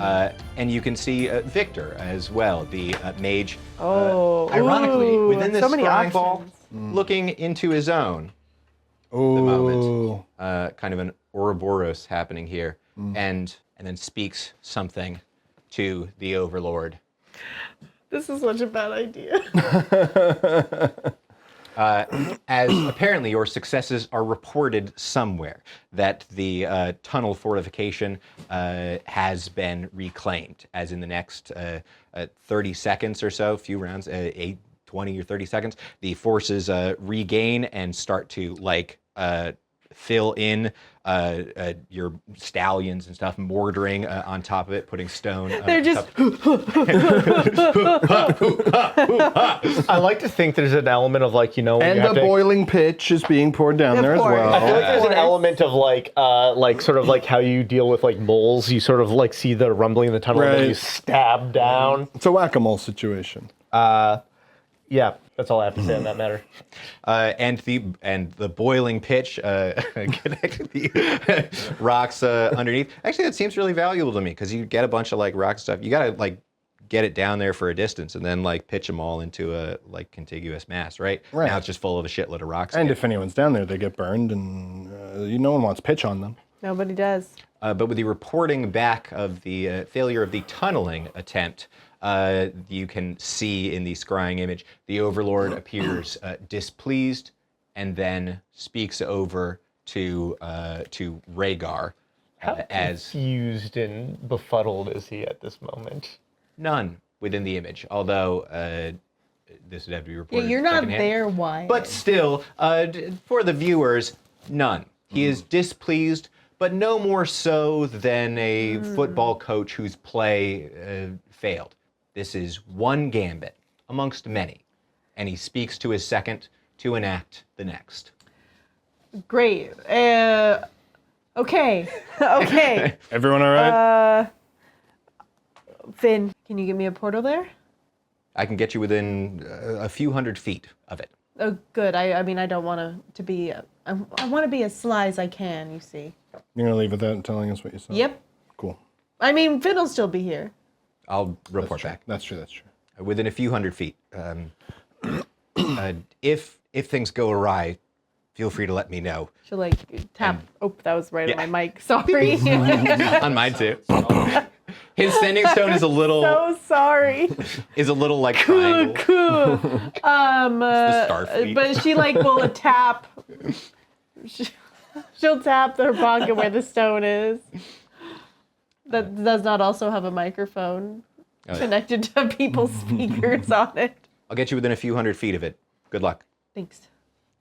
And then it comes into existence. Inside of the portal, you can see a forest setting on the other side and encampments through it. And she will step through. I like to imagine she has some clothes. You know, she's gonna. I want the intent is to blend in with the forces. You look like an orc. Yeah, perfect, You quick excellent. change it, orc it up, Yeah, and can quick change back if you require. yeah, great. Stuff some great. twigs, sharpened twigs, so you got the tusk. Yeah, that'll work. And with Olive heading out, the battle settled for a moment. You come back into control of the situation, at least in the courtyard. Finn and Sasha come down. It seems as if it'll be a never-ending series of assault now until the actual siege starts itself. I've updated the sheet with the losses. Very good. Well, we held them off no problem. Really just the two of us over here, and Sasha as well, of course. So I'm not too concerned, but at a certain point, look, Olive's not here. At a certain point, it feels it'd be easier to strike at the source if we can. I mean, we have a defensive position. What am I talking about? We should just stay here and wait. It would literally be insane to leave. It would be insane of the forces to leave. You individuals, I disagree. Emmerich, I feel like you and I, damn it. What? You and I. Oh yeah, where's Olive? She headed into the enemy encampments. She's amongst them right now. Whoa, wait, she got by them? I sent her out. Magic stuff, got it. Finn, I want you to think about what you've done. Yeah, wait, this is fucked up. She's gonna die. I sincerely hope that that's not true. Well, sure, but what did you see what it's like over there? Is there inroads for her to sort of make this happen? Whatever she's doing? She's disguised. I'm considering her as a spy or an assassin. Finn. It's not my job. If you had a little puppy dog and Please it go on. started barking and yanking at its leash, wanting to go into a den of bears, would you let it go of its leash? No, I would not. It's good. And what have we he's done saying. here? I see what he's saying, and it's good. I would say that this is a matter of war. I'm not going to get you another puppy, Finn. I guess the thing we're really to play Finn's advocate here. I guess it's more like if Finn's advocate. if the bears were already going to attack you, but then what? You send the puppy? Yeah, no, it's not good. I respect you greatly, Finn. We are all allotted a few tactical errors in our career. I have questions about how this works. Yes. Did you open a door through space that she walked through? Yes. So you could see it. Yes. What did you see? An enemy, large force, and an enemy encampment on the other side. Did you see any leadership? They would be a few hundred feet off. They would not particular. Okay, so see Wyatt? we are not getting the information Did you that see- Tegan learned. That Olive learned. Sorry, that's not my fault. Talk to Dean. No, it's not your fault. I'm just flagging it. Oh no! I'd tell you that in that portal, I didn't see it. In the scrying ball, I did separately. Okay, can we cut the shit? And you just tell me the useful information you have from now on? Yes.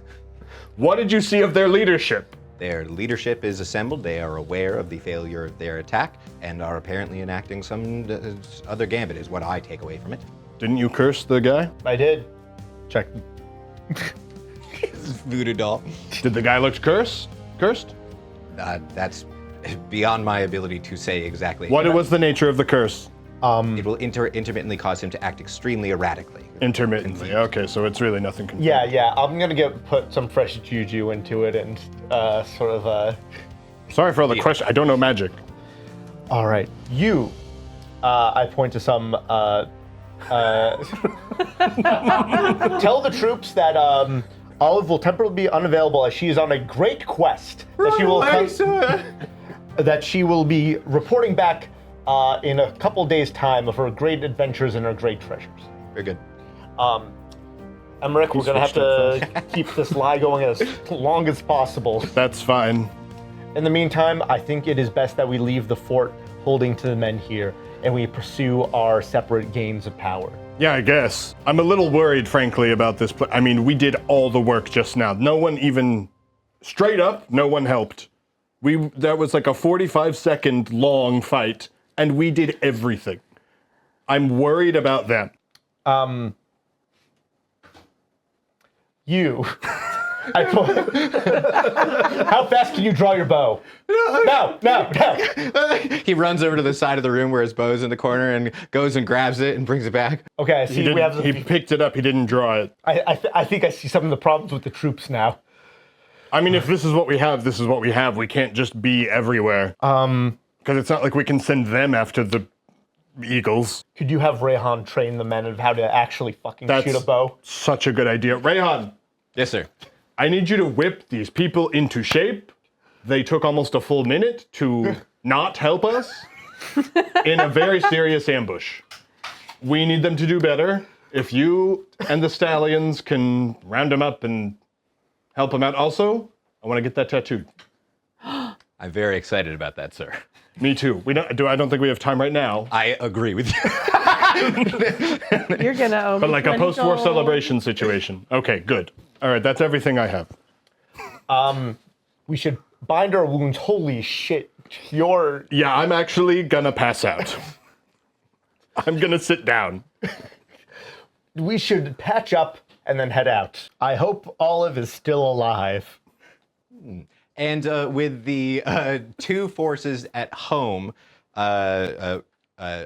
resting for a time before going out on their own adventure, and Olive taking on her disguise and exiting the forest into a large encampment of enemy troops who begin to move around you.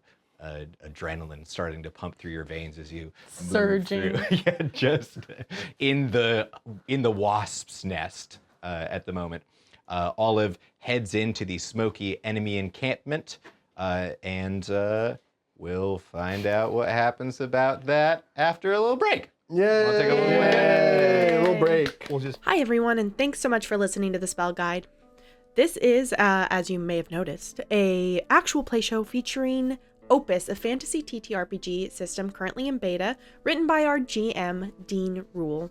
Each episode follows our cast of NYC comedians and improvisers as they weave a story of magic, danger, and oftentimes questionable decisions. Please give us a follow over on Twitch, subscribe on YouTube, and leave a rating and review wherever you listen to help us out. Now, back to the show. Welcome back. How y'all doing? Glad that you're all back here to hang out with us. As every DM's nightmare occurs, as all three of my players go three different directions. We're testing you, Dean. Yeah, I love it. Let's definitely check in with all of us. The two of these boys are committed to resting and having their wounds tended to them by the. I think you just turned your volume off. I did. Blow my nose. Fair enough. As they get their wounds tended, and you can do a rest, if you guys remember how that works, all of us headed into an enemy encampment. Troops are around on all sides. Like you can see they're like building up siege engines here, like protective, I think they're called like war turtles or something like that. Like protective, like rams, stuff like that. You can see the part of the area that you were exactly watching before. You see a series of wyverns like arrayed with like beastmasters tending to them, and a small group of sort of dramatically dressed figures that appear to be leadership. Wow, it's and- just like Throne of Glass. Could be. What does that mean? It's a book reference. I see. So exactly like the book Throne of Glass, you move into this enemy encampment. You know, it's a lot like yours, a little more disorganized. You know, people serving up stews, camps, encampments. You move through pretty flawlessly. There's no reason that they would. Yeah, lots of people. Lots I of think people. really just trying to take advantage of that. Mm-hmm. And primary goal is just to find a reason to like get to the leadership camp. Maybe find some beer to bring or something. But I want to spy on this group for a little bit to try and suss out who is the most weak-willed, like find where the tension is even. Yeah, finding a crack, as they say on Survivor, a show that I and many of the people in this chat watch. All right. Give me one of these. Give me one of these bad boys. I need him. All right. So as you spend, maybe you are aware that the Parvati is. It's Ish. I was like, who else loves Parvati? It's Ish, my friend. Parvati is the best. God, we have to talk about her currency. Just 3 seconds. There's a woman named Parvati who's probably the best Survivor player ever, and she's currently on a season in Australia. Australia versus the world. She's like the U.S. representative, and she's fucking believable at it. I've never seen a season like it. It's one of the best Survivor seasons of all time, and it's happening like right now. It rules. Wow. She's a fucking queen. It's insane. Like, she's doing the very things that like you're doing now constantly, where if like everybody here will try to kill me if they get a chance, but then you're like, or maybe what could happen, and then like word tonguing people. Parvati's the best. Anyway, within this enemy camp, you find a number of things going on that are significant to you. There are supplies and supply tents that you could gain access to. There are those members of the leadership, exactly where they are when you first come up, you feel like you couldn't approach. They're literally like the 6 of them off to the side or reporting amongst each other. But after a little bit, they enter into camp life. You can see that they all have tents of their own. Each of those 5 of the Overlord's lieutenants get their own tent and like a small, a few attendants amongst them, and exist amongst camp life, talking to each other. They live about and around. So you definitely have the ability to like oversee and watch them over the day. You maybe even figure out that the boys might be resting and tending their wounds. So at the very least, you'll have the night until morning to do your work, and as long as you stay afterwards. So is there anything in particular you're trying to do? I don't think you hear one of those people go, I'm looking to be a traitor. Yeah. I can't wait to betray my allies. I think I'm very curious about the daughter, because I feel like daughters are rebels. True, so true. And I'm also interested in, I think it's a case that could be made for all of the people Sure. here, right? I think I'm interested in daughter first, then probably the twins. I think they're either like so like locked in, or they're fucking sick of each other. You Sure. know what I mean? And then third, I'm interested in, I think, the general, to see if there's any like, well, if you die, then maybe I can be the, Right. So, but I think I want to start with the daughter. Okay, let's do a charisma check as you're trying to kind of float ideas of treason or things like that, and see how people are responding. Okay, so that is an 18. 18. Nice. Moving through the camp, I think that you definitely do get the opportunity with all 4 of these people to at least float ideas conversationally. You know, you tactically pull yourself up with a stew next to where Urza is, you know, sharpening a blade and can just strike up a conversation. You know, asking with a couple of side conversations first. What happens were to the Overlord to pass? You know, do you take the empire? Are you our new queen and majesty? You know, just testing out pieces. I also, this is more of a flavor thing, I think. I think the disguise also very strategically to match her own eye scar has it. But I think like that is sort of a, I would imagine that is like an honor to Grumsh to have that same kind of wound. Absolutely. So I think she very purposely like as like this visual marker to say like, look how loyal I am to the cause. Look how, to hopefully like have a little gain of favor just from the get-go from like that. Deal. Totally legitimate. I'll any of these rolls increase. Add +1 to any of these rolls. Excellent. Moving forward. Because it is canonically a sign. The Overlord has it. Yeah. The bad first, the two brothers, I think as you investigate them, I mean, not a crack. They seem to be moving in unison. The two of them have had a lifetime of this, and they have a rather impressive amount of like twin ESP. I think you see like one moment that maybe does it for you even before you enter into conversation of like one of them like rigging up a thing and then tossing behind his back to another one like who then like uses the same thing of like these guys are a unit. How familiar are you with Orin High School Host Club, the anime?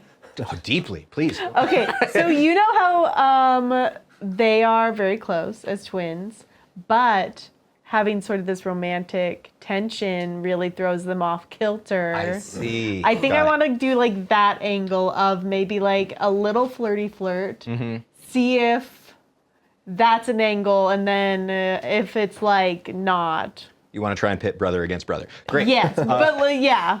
Okay. Because what are their names? Koru and no. Reddick. No. Sorry, I was talking about the anime character. Oh, I don't know. Whatever. Chat, you tell me who the erotic twins are in Oren Oren Koko no Host Club. Anyways. Weebs says I don't know anime, which is very ironic. Really funny. Wow. You know the characters I'm talking about. They're extremely incest erotic. Good. And close, but their love for the main character, Hikaru. Okay, so so trying to turn brother against brother with a romantic interest. With a little, and I'm using this one roll for like the entire recon. Sure. Great. And on the general versus daughter, throwing out the thing of like, hey, what if he died? You know, like. I mean, he won't. I don't know. Wouldn't that be crazy? What would happen? Would that be bad?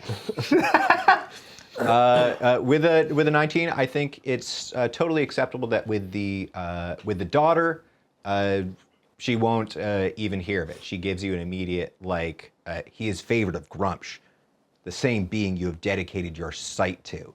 Put that sight forward to our victory. Do not doubt our spoils. Don't concern yourself with tomorrow. Our empire will be expanded, whether mine or his. You speak great wisdom. Kind of a no-go. On the general front, though, I think you feel some wiggling. He does, in fact, like he'll answer that. Like, who would win? He says, well, then I would take up the crown. His daughter is hereditary, but doesn't have the interest in leadership. Amongst the tribal chiefs, I would be considered the immediate next in command. I've seen you command on the field, and I must say that it is one of the most impressive things I've ever seen. I have not the Overlord's divine favor, and therefore not his position. But on the field, amongst men in metal, that's where I shine. Well, take it from me, General. It doesn't take much to earn the favor of Grumpsh. So you've got, amongst your initial social tests, twins, not necessarily opposed into each other. We'll see if the romantic thing. Oh, what seeds can I plant? Daughter seems the most dead end, all about it, into it, and General, maybe there's ground there to work with. Is what you feel like. I guess I'll just do the roll as as day turns to night and the two of you head on your adventures. Let's just have you do a single roll. Pick one of these. Okay. Strats. They're hot. Sam's figured out which dice are the I hottest. don't trust you. They rolled real good the first couple times I rolled them, and they rolled hot twice, and I saved the rest of the rolling juice. I'm gonna do a real quick test roll. Yeah, that's what I thought, motherfucker. So gaining the romantic attention of not only one but both of the brothers. Right, And trying to enough to pit them against each other. Yeah. I'll say both at once on the eve about. Okay, DC 20. I think we need a 20. Okay. Not literally needed. Deal. Oh, that's an 18 plus 5. Yes, I mean +1, because everyone loves a grunge, babe. With a 24, you do, over your days at camp there, manage to like get close to these figures. You're spending basically your time like beelining between 1 and 2, Right. concocting meet cutes, I guess. Yeah, there's a lot of like, oh, trip. Oh, stupid me! I dropped all of my axes. Yeah. Unquestionably, you have both brothers' interests, and in the days at camp, can maybe dial that into full-blown. What do you think you're doing with this? Ooh, I think it's like, cause it's like slow burn, and I think once it starts maybe hitting a fever pitch, I think maybe there's some like, I want to say it's like. I didn't want to say anything to you, because I know you guys are so close, but Bedek has been he's been saying these things, and I don't know who to turn to. I'm sorry, I know you're twins. I shouldn't even bring this up. No, there must be some misunderstanding. He knows how much. Right. I will speak to him. And then, like, over here, it's like, well, Reddick, I don't want to say anything. I know you guys love each other so much, but Reddick was... planning on coming to talk to you about something. You're doing every Shakespeare's plot of, like, making a bunch of sort of misinformations to, like, come together. Yeah. All right. I think that... I think I'm very much Iagoing it. I see. At the end of a few days, I think that you see that those seeds starting to bloom as you just maybe like sleep in the woods or whatever, and just like keep your plans rolling. That by the like second day, Some like letters planted, some forgeries happening. that you see the two of them, one of them at one point like doing the same bit, like rigging them out and throwing it over to his brother by instinct and like striking him with it. Like the two of them just like come to it on the battlefield, like what of this? Just like just chest to chest, shoving each other over it. Tensions have boiled up and over. I am so pleased with myself. I think they're like that like troops can like come into it, but like they get a couple of shots in and like scream before the forces of the men in general can pull them apart. Who knows what is finally amongst them caused the brothers to turn on each other? What could it be? Certainly not little old me. So should I roll for the general too, or? You can roll to see what go ahead and roll to do your general subplot. I'm avoiding Rhaegar because he's met me before. Yep, and seems very cunning. Ooh. Round one. on the general. Well, Interesting. That one on the general, Okay, here's what I think. the one you've been waiting for. Here's what I think that has to be. Not only you go to do an approach that you're like, okay, I'm gonna put it a little further forward this Yeah. time. That you know, maybe have connections or know how things can maybe get done to, you're gonna push a little bit on how this can happen. And not only you see him get spooked, you see his eyes flick around. If you're reading expression, you think that he probably thinks you are a double agent. Like this is a test of him, you know, and suddenly the conversations that he's been having with you are potentially damning to have. And he comes back at you, not only shutting any further conversation down, but he will have you jailed for this. This is treason. This is the death of the favorite of a Grumsh is who you are talking about. You will be in the galley. And he is going to throw you in the dungeon. And my big risk is I'm going to have him try to perceive through your Oh, my disguise. your disguise. Sure. No, not my lucky dice. Fair enough. Against whatever your power is, which is, I think, a 15. I know Yeah, it's it 15. is. He gets a 13. He doesn't perceive Okay. through your disguise, Good. but he is furious and is like calling for people to, he's like telling people to throw you in the brig. You will be thrown in the brig if you just like stay around. Brig is a ship, whatever. Twins hear about that? I think No, not immediately. She'll like This is a here and now thing. He's going to have you thrown. she'll like be like, I meant no disrespect, my general. I'm so sorry. That's what was We will have no rebellion on the front. This is our lord. This is our leader. He's Yes. like looking our around. great overlord. I see Grumsh in him. I do. I think. Just seeing herself out. She's like backing yeah. out of the room. All right. I'll take one shot at a charisma check to deflate this to Sure. to talk your way out of the imprisoning, because or else it's maybe lagging. I very much could charm person. It's made for this. Yeah, so I think Seems great. I will charm. Throw on the charm. Charm person is an ability here, not a spell, so you can throw it out. It's whose will does not resist your power. I see. Is what the words. okay. An 11. Nope, your charms will work. Okay, on him. great, So I think you get advantage on So the she charisma roll. is gonna really turn up. Got it. Really turn up. If this the fails, charm you here. probably have to flee, or you will live in the prison. I mean that's not horrible. It's 13 plus the one from the Grumsh eye. 14. Not the 15. It doesn't go. You can't. You get close. I think Back. there's a moment, and then you see Humbly, him like humble, snap humble, to humble, what humble. he thinks the stakes Oh, of this no. are. That if you go, and he assumes you are sent by the Overlord, who you've maybe picked up in his conversation has been famously erratic lately. Sometimes violent, sometimes like throwing forces on different sides of the battlefield. No, he's calling for your imprisonment. Call Finn.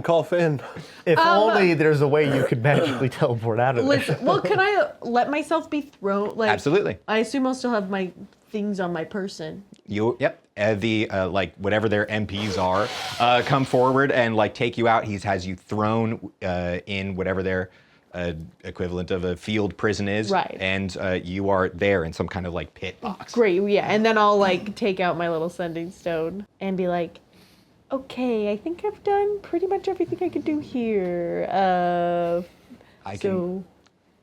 Fabulous. I can get a portal within a few hundred feet of your location. Okay, great. I'm in a field prison. Well, listen. Give me a sec. She'll look around. I bet I can probably pick these locks. Just just wait till dusk. Very good. Want to make that check? Let's just see. It's a dex, yeah. Yeah. I'm not gonna use that one again. While that's happening, we cut back to our boys, fresh and ready. 10. Yeah. Great. You field lock, sprint out into the woods at dusk, and are brought back into the castle proper. Oh, and the one last bit that I'll mention is of relevance is they are their troops are like moving out. That is like a day. Yeah, I think that's what you hear like on your last day as you like break your way out. Like it will be within the day that the troops are going to start moving. But she's been there for a few days. That's true. Jump back in time. Jumping back in time, we come back to our Emmerich friend. and Wyatt, boys trip, boys trip. All right, where's Boys Trip going? To the council. Very well. I think we'll keep using Finn here, who can allow you entrance into the council as far away as you are. An arcane portal opens within the council grounds. And you step back into the place of learning from whence you came, the center of magical knowledge for the entire region. Its musty smell flooding you with feelings of nostalgia, and the great hall of it opens out in front of you. It's many artifacts placed on all sides, portraiture of its many past mages of great renown on the walls. What do you wish for?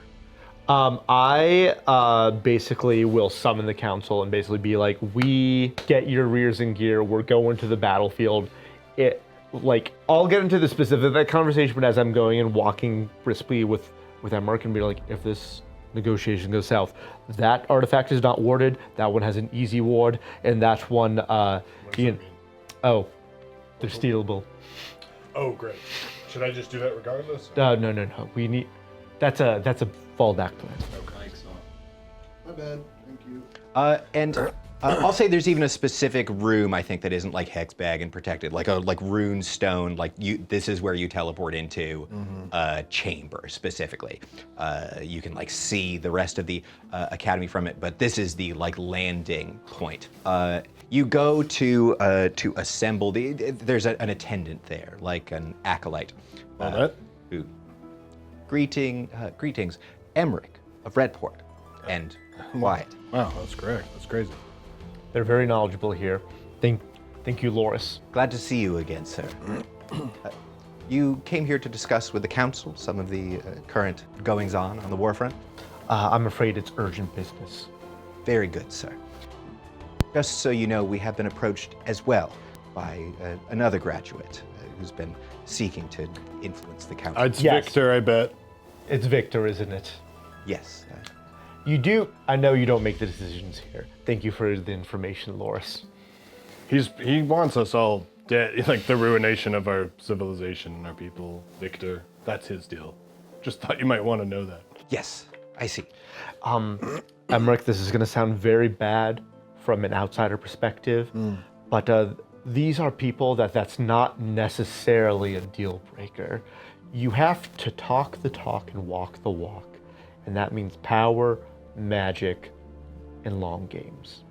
Why am I here? Speaking of which, an arbiter for this has been summoned, a sort of magical judge, if you will. Oh, please be Reinhold. Will please see yourself into the other chamber. Arbiter Reinhold will speak with you in a moment. That's good. What is it, like a real, like someone with humanity who cares? No, we're friends. No?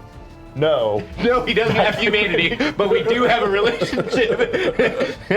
No, he is a cold robot of a man. But yes, we know each other. All right, look, I'll trust you. This is your arena. You make your way into this central chamber, and while your intention was to ideally to go to the archmages to plead your case, much like a court of law, there are people whose job it is to prevent raw outpourings of emotion onto busy archmages. May I use my knowledge of our Byzantine legal structure to sort of like have an expedited meeting? Yeah, we can give that a shot. But let's first bring in Reinhold, this figure of power, and let's let's try and do a little guest star Yeah. thing. We've been fucking around with being able to like pull you guys in and do like some get people watching in, and we'll use Ish logic today. See if we can get Ish here as the famous mage arbiter Reinhold. Reinhold. He's cultish. It's me. Reinhold. What is Reinhold? That I feels feel like like it's Germanic. German, yeah. Yeah. Or Reinhold. Siegfried. Siegfried Reinhold. Audible. Oh, there we go. I hear it now. I hear the hiss. We're summoning him now as the mists of the chamber. Whoa, whoa. Another fun thing about Reinhold It's is like Aurora he's trapped in a Borealis in here. two-dimensional mirror plane. Don't ask about it. He's very sensitive. Fine. I did. That doesn't need to be canon. I'll tell you, I was going to ask. Another thing is, anytime that you say the word "the," he jumps. Anytime you lick your lips, he has to do a little dance. Did I mention he's a fairy? Reinhold, are you there behind that curtain? Are you there? Mists. Yes. I hear him. He's also... Sometimes he has bouts of magical leprosy, so he hides behind the curtain. Doesn't need to be canon. Doesn't need to be. You hear his voice echoing out through the mists and the chamber, and out from the darkness, the arbiter mage Reinhold appears. Well met, honorable judge. Well met indeed, brave warrior. Reinhold, it has been many years since I've last seen your visage. Too many, my old friend Wyatt. And we do the sort of like grab the arm shake. You reach out. How approachable are you feeling, Reinhard? I'm cautious, but very approachable. I see. You reach your hand out. There's maybe just a moment of hesitation, and then he grasps yours as well. You have someone who's come here to plead his case to hell yeah, staff. To plead his case, to attempt to push the council in his direction. I see. Reinhold, no doubt you have been more privy than I to the inner machinations of the council in these past few months. But King Reginald's forces and the elves have banded together to make a final stand against the Overlord. And the council's allyship could be crucial to winning this fight. Now, I understand that Victor has been spreading his silver-tongued poison throughout these halls, trying to convince all these short-sighted, greedy oaths. There now. This doesn't make any sense. I'm going to continue talking while technical things happen around me. I'm used to it, being a wizard. Let it be known that there is more to be gained by cultivating a friendship with the elf folk and the forest folk. Look upon our hallowed halls and see not how many artifacts and relics that have come from elven hand. The council needs the friendship of the elves, not just for survival, but for thriving. Would the high mage and the archmage not see reason in this? Would they not see it this a crucial, pivotal moment to capitalize on this opportunity and forever win the friendship of not only King Reginald, but King Elowin? Leodin. You hear Leodin. Loris say as he steps out from behind and joins Reinhold by his side. Eloquently spoken. And he nods over to Reinhold. You notice that under his little badge, Loris also has the Arbiter insignia. I have my own, and I reveal a wild stallion.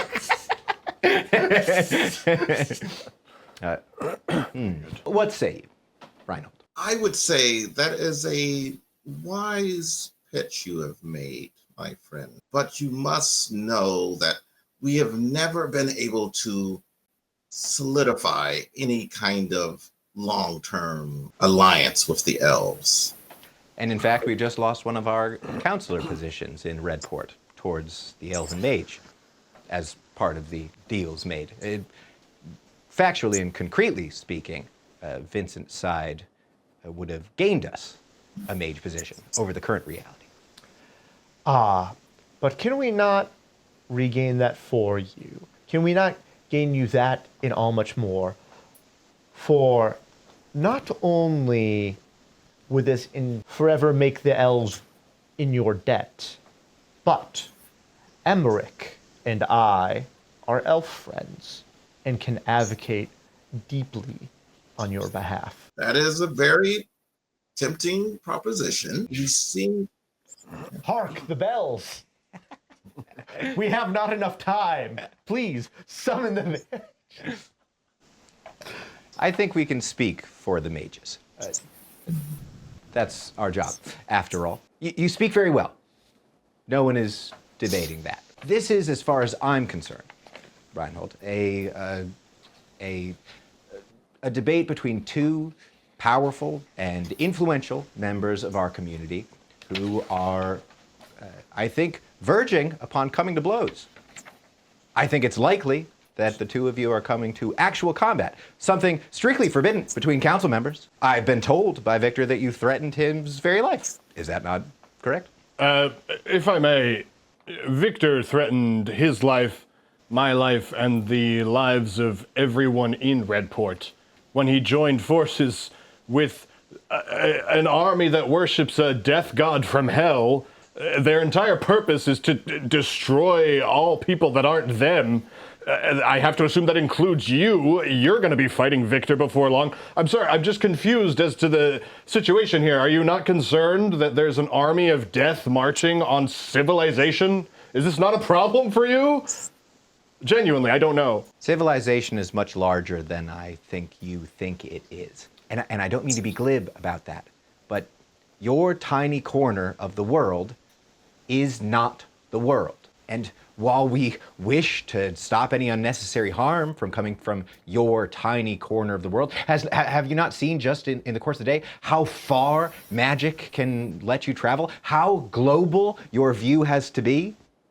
Yes, he's consorting with demons. So do us. So do all of us. There's powerful spirits. Emmerich, this is on me. I should have told you. That's kind of...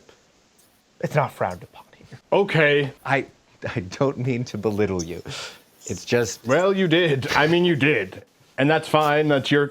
I don't get magic.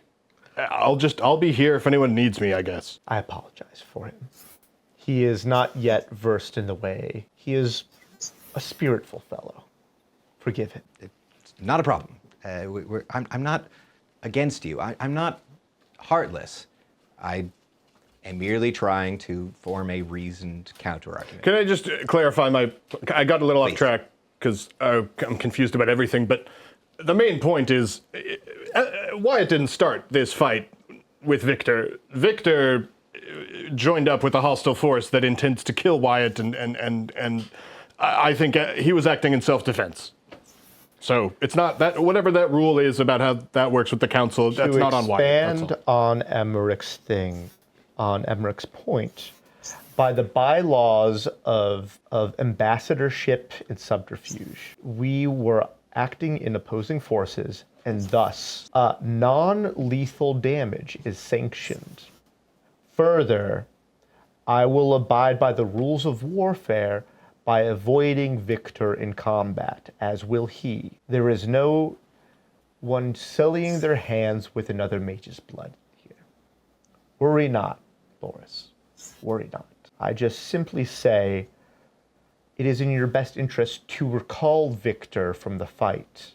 At very least, and even better, lend your forces to the sides of the elves and the humans. For what is going to get you more power, more magical knowledge? The ogres and the orcs and the goblins and the bugbears. Known for their, I don't mean to be rude, but let's just say Victor doesn't keep the most refined company. Or the very creators of magic themselves. Weigh this in your balance. Go ahead and make me a charisma check. Can this Doing be a lot of this today. Yellow, you just feel more lucky. Oh, and it is. 22. Oh, sorry. 20. 21. Oh, well then. They draw blades. The two of them, Reinhold and Loris, start to talk. I think it's a reasonable counter-argument, Loris says.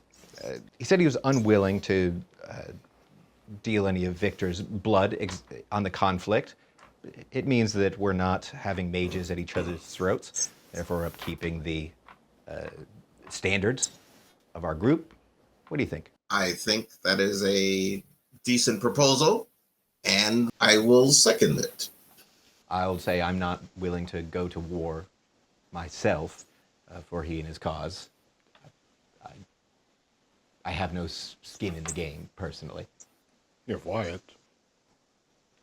I will put some skin in the game. Oh. And this will be, the reinforcements will be me personally, if that. I'm glad to have your magic at my side. If only thing, I do know you tend to go pharaoh. Yes, that's right. I think And- I would prefer to call this strategic displays of might. Very well. But I will say, I will just be also observing to make sure that Victor is not harmed during this skirmish. By That Wyatt. is- Rules. Loris, if I you got truly nothing to do wish with to that. keep Also, the asset of By Victor- Wyatt and any of Wyatt's allies in this. So Define ally. I think he's got us, to be honest. I mean, it's mage on mage combat. I mean, we have, the bylaws here, we have something about summoned forces. He couldn't use summoned forces to do violence on another. Were you summoned by Wyatt?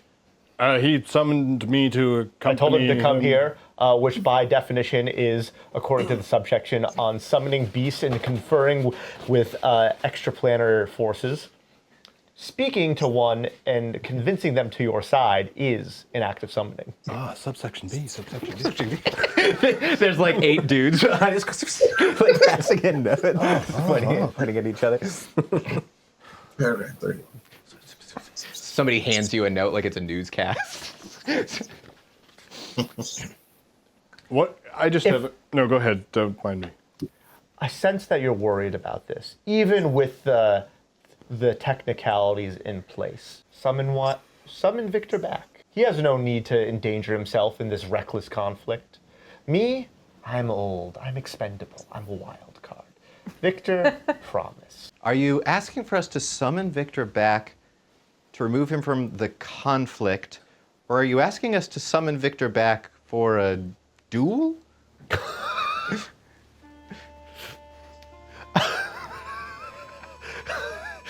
So somebody the mage duels. Let me confer. Do you think you could kill Victor? Me? Look, I'm not as spry as I used to be, but I feel like you get a sword in that guy's grill and he's done. Whoa, This has gone out of sure, control in the but most wonderful way. It could explode. Can he just make an explosion on my body? By thinking about it? I don't have a shield for that. You're like closing people's windpipes and like shooting ice at them. What am I supposed to do if he does that to me? You're right, this is reckless.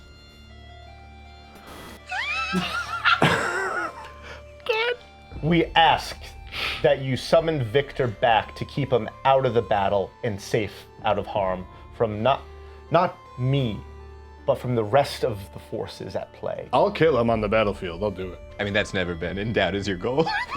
That's not a change to me at all. I just want to say. I don't know. There was some discussion about it. That's certainly true. Look, I understand that Victor and I have a difference of opinion, but I know a mage is valuable as an asset, even if our interests are not aligned for this moment.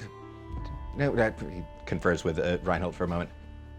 It seems too far. It seems an overstep. We have the ability to call him back for flagrant negligence or a magical duel if you're calling for it, but otherwise, as far as the council's position is concerned. Why? Magical duel!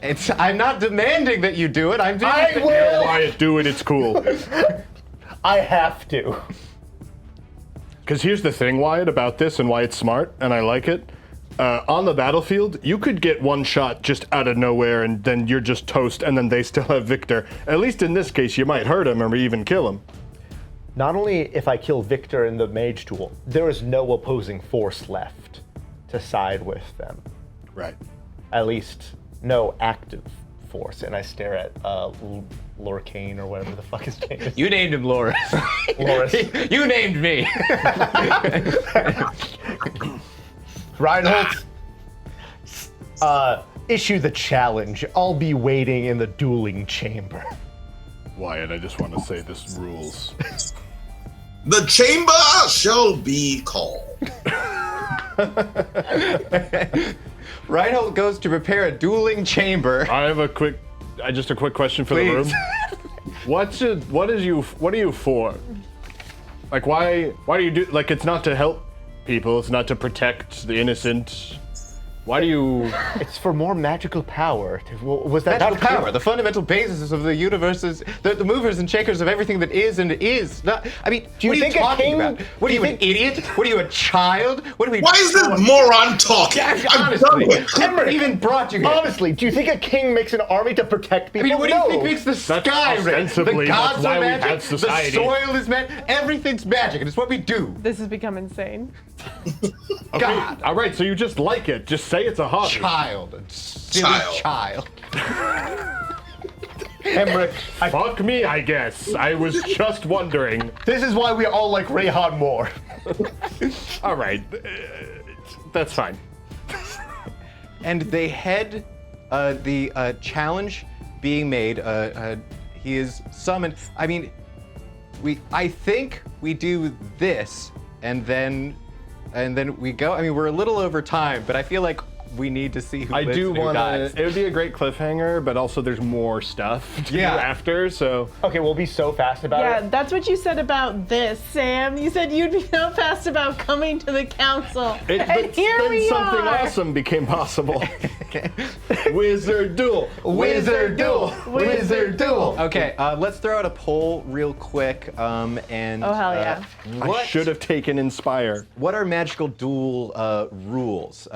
Pick 1, 2, 3, or 4. I've got little code names for them on how you win and do magical rules. Tag team, which is my name for it's summoning fight. Ooh, he could summon me. Honestly, We just established that I can be a summoned creature. The high noon is a fucking classic wands drawn. 2 men enter, 1 man leaves. I mean, it's got to be that, right? Duel. That's my vote. Submission is the two of you have a single evening's time to gather up the object of the most magical power you can and submit it Submission to the was my school. nickname in high school. And no rules is a all things allowed from that chamber on. You can go back to your tower. You can do a bunch of curses and scries. You can call on it. It is a no holds barred, everything on the table murder fest. Dean, will you recenter yourself in your camera, please? Thank you. There's some joke to make about no holds barred, but because like bards, you know, but I can't think of it. So far, no rules, just right is ahead. I think that looks like it's gonna win. Hold up. Did I rig it? Hey, I know. Deal. Is it too late? Hey, Ish is not voted yet, so. Everybody's moving to 3. what's 3 again? High noon. You want me to do it again? No, I don't. I mean, I'm looking in the chat. If we add those to the 4 people in it, I feel like I can't do 2. No rules is fun. High noon. High noon seems like it's winning. If High okay, all right. noon. So to be clear, it's just me and him, no summons, no items, final destination.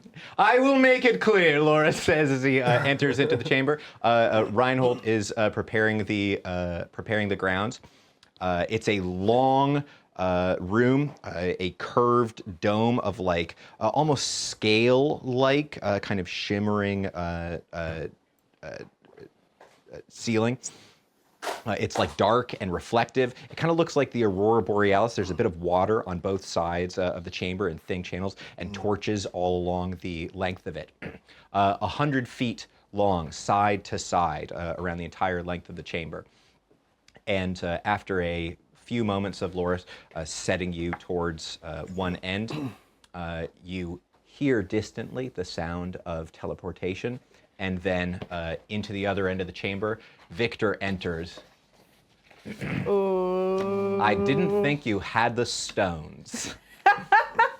I'm honestly so excited about this, frankly. Oh, hey, look, it's the big asshole. I'm so excited to turn on you once you have no magical protections remaining to you. Look, you couldn't... Emmerich it was, right? Oh, good memory. It's not important. Do I know Victor's true name? It's a fair question. I don't know. You don't know if that is his born name, I guess. Could be a share situation. I'm going to take a wild guess, and it is, and say that between the clothes that he gave me that were his, because I literally said, clothes off your body. Retrospect, voodoo doll. Tink. Okay, you give me a bit. Okay, so you're doing an FFG. No, wait, I have to wait. No, if you say no, that's bullshit. I'll accept it. And It move could on. be a part of my plan. Can't you only do one curse at a time? Yeah, I'm willing to drop the curse. Oh, I'm not helping with that. Sure. Give me a moment as you fucking rig up your thing. Answering your last question of what are the rules as Victor comes into the other end of the room. Loris steps on the side. He says, I will be Victor's watch. Reinhold will be yours. The rules are as follows. You will be ritually dispelled to prevent any entering in enchantments that may be upon either of you. You will then Should have have... gone for no rules. You will then have a round to enchant only yourselves or the room. Any enchantment moving past the halfway point of the hall, and you see two little torches in the center flare up a little bit, is considered disqualifying and will result in your exile and banishment permanently from magical society. After that point, the call will be made, the shot will be fired, and only one of you will leave. There are no rules beyond that point. Is what I've just said understood? A dispelling, a round to cast spells upon yourself or the room, and then the duel. Yes. This is in character in my mind too. Wyatt has like magical books and he's yep. No, Wyatt, I gotta be honest, I'm kind of freaked out. Yep. I'm not there. Yes. I think Olive, meanwhile, is like, I hope they're doing good at their eagle quest. I hope they were able to get the eagles okay. No one definitely got wrapped into a dick measuring contest that could end in their death. I guess Sasha's outside. Did you guys teleport here? Oh yeah, we teleported. She's not. Yeah, I assume she's back at the camp. Yeah, that makes Combatants to their places. sense. Shit. Dink, dink. What's that mean? I'm getting into place. I see. He sets you to your side of the chamber. He sets Victor to his side of the chamber. From the far end, as they begin doing their dispellings, you don't have any enchantments on you, and yeah, sure, neither does he. No, he probably does. And then he's like, well, I was on the battlefield, of course. He's being dispelled down. From the other side of the chamber, he says, you know, I didn't imagine that this would work. I thought I could rile them up, but I didn't imagine you'd put the knife to your own throat. It's you who has the knife to your throat as it's against mine. I can feel the fear coming. Hey, wait. I'm dying. I was paying attention to the rules. Did they forbid me from saying anything? They didn't forbid you from saying anything. All right, just come back to me. That's fair. You can't physically get involved. That's fine. I didn't say it, but that is defo true. But verbally, I can say words? Yes. Cool. Or magically. I don't have magic. Yep. I really chose the wrong person to bring with me. No, don't worry. I got something for this. I'm assuming this. Yes. All right. Wyatt, my old friend, I'm sorry, I must dispel. Does this mean that I lose my sort of protective magics? If there was one on you before. But I could easily throw that back up, right? Yes, you can. Yeah, so basically I count as having light armor. Whoa, is that what you normally look like? It's true, I've been using beauty enhancing magic. All his old wrinkles appear for a moment. It's a real Melisandre moment. Yeah. Oh, I didn't want you to see me like this. You look cooler. Oh, really? Yeah. Like more of a classic wizard. Well, keep that in mind. Yeah, We'll see how this goes. Yeah. And Laura says, 3 combatants ready. 2, 1. A spell on the self, and then he drops and he's like pulls down like one of 3 little like pole things. The 2 of you are allowed a spell upon yourself in the first round. Yeah, I'm gonna just reinstate my my magical armor. Suddenly there are several victors that pull themselves to both sides. That's never shot me before.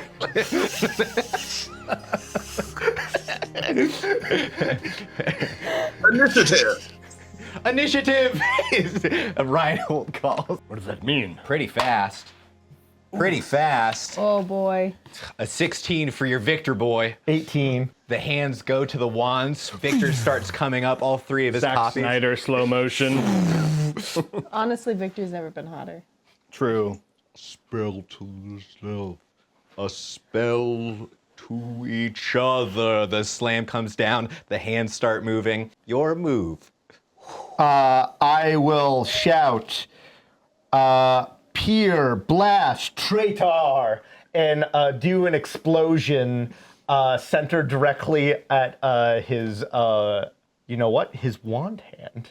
Stole that move from me. Just talked about that. An area effect will dissipate all of his illusions at once. Very well. See if you can strike me, coward. I don't need to strike any of you specifically. As an explosion starts coming down the barrel for it, he tries to react, leap out of the way. Just roll to attack with your little intelligence spell stuff. Okay. Nice. So that would be a 24. Jesus. Insane. Insane. He moves very quickly. You can see that he is not only dexterous in the first place, but seems to have some perhaps infernal upgrades intrinsic to his bargain. Starts to move, but he's not defense 24. That's definitely true. Go ahead and do your explosions damage. And he is also thrown.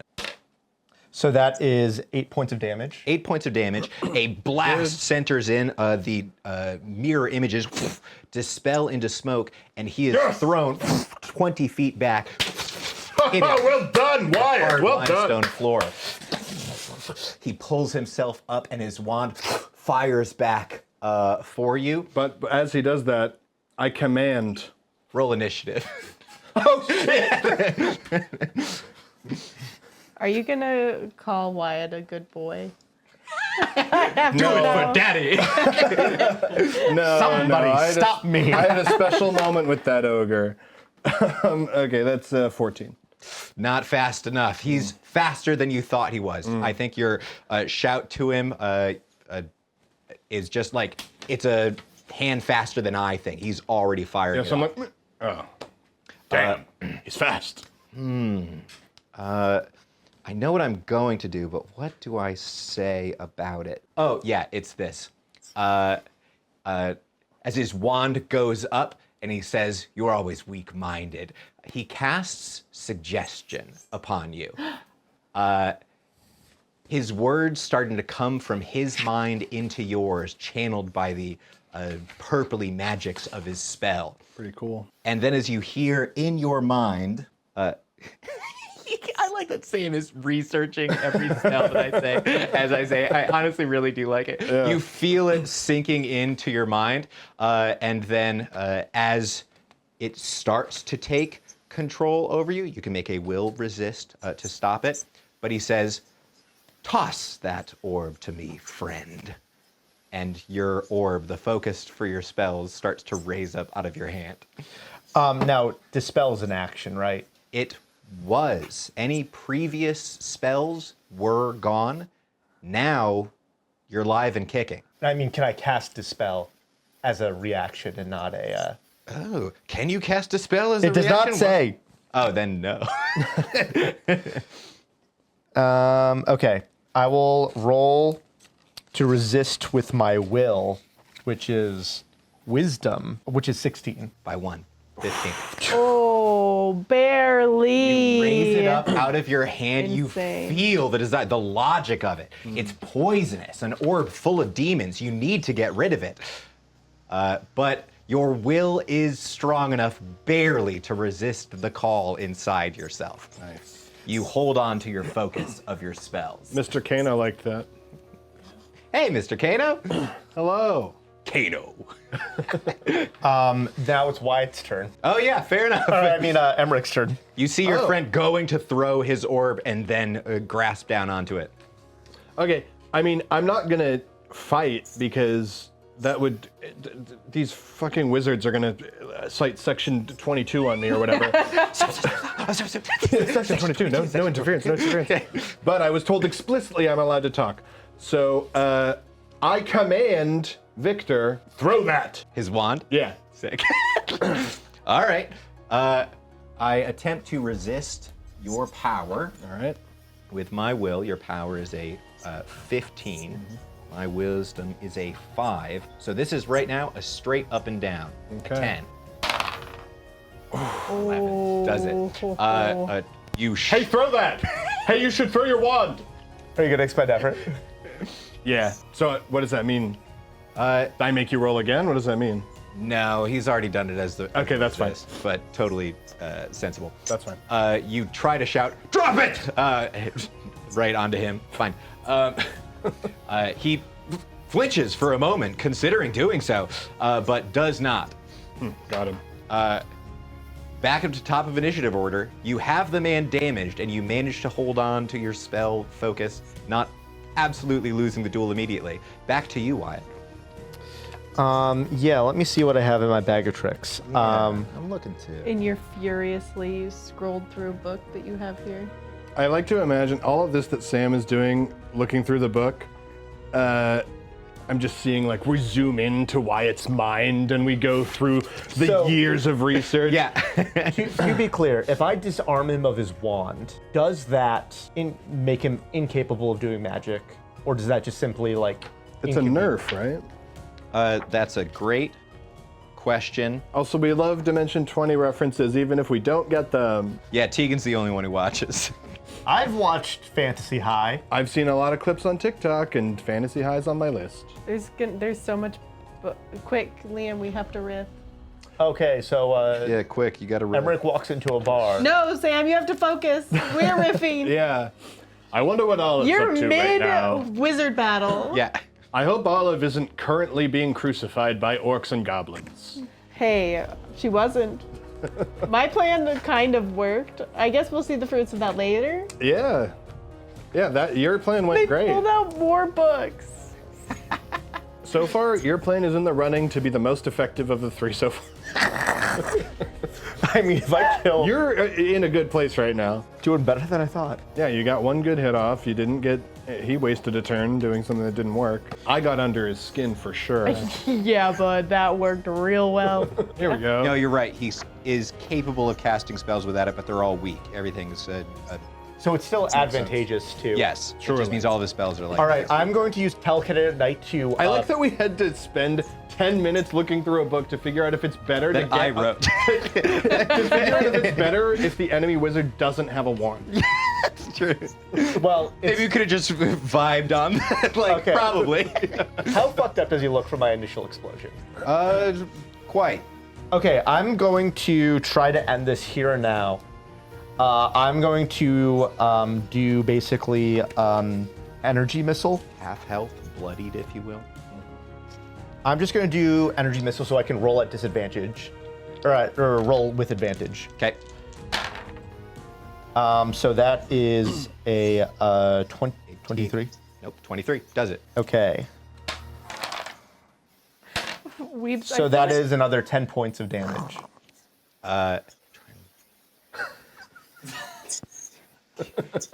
Magical mastery. Hold on. Hold on. Do you need help? I know I have a poetic. Which of my books is it in? He has so There it many is. books There that it all is. contain slightly This is so different. much easier once you release the app. Yeah, it's true. It's in beta, folks. Okay. Yes, I have the ability to do exactly what you were trying to do. In fact, he's going to, as a reaction, with effort, try to cancel this coming at him. Oh, a counter spell. Try and counter it as it's coming down. Against my power. Or I'll outroll you. Intelligence. Okay, roll this good, bud. I want to see what Dean rolls first, so I know how to roll higher. Get out of my face! That's a nat 20 game. Oh, It's a no. nat 20. Terrified of his death, it seems, coming down on him, he throws magical energy in front of himself in a shield wall that stops the acid blast, rips it, and throws it to the side. Oh, man. You got him on the ropes. You got him on the ropes, Wyatt. My turn, friends. Very well. Perhaps we aren't so complicated. So he has 2 out of 3 things. So he's at what's the effects of being 2 out of 3 effort?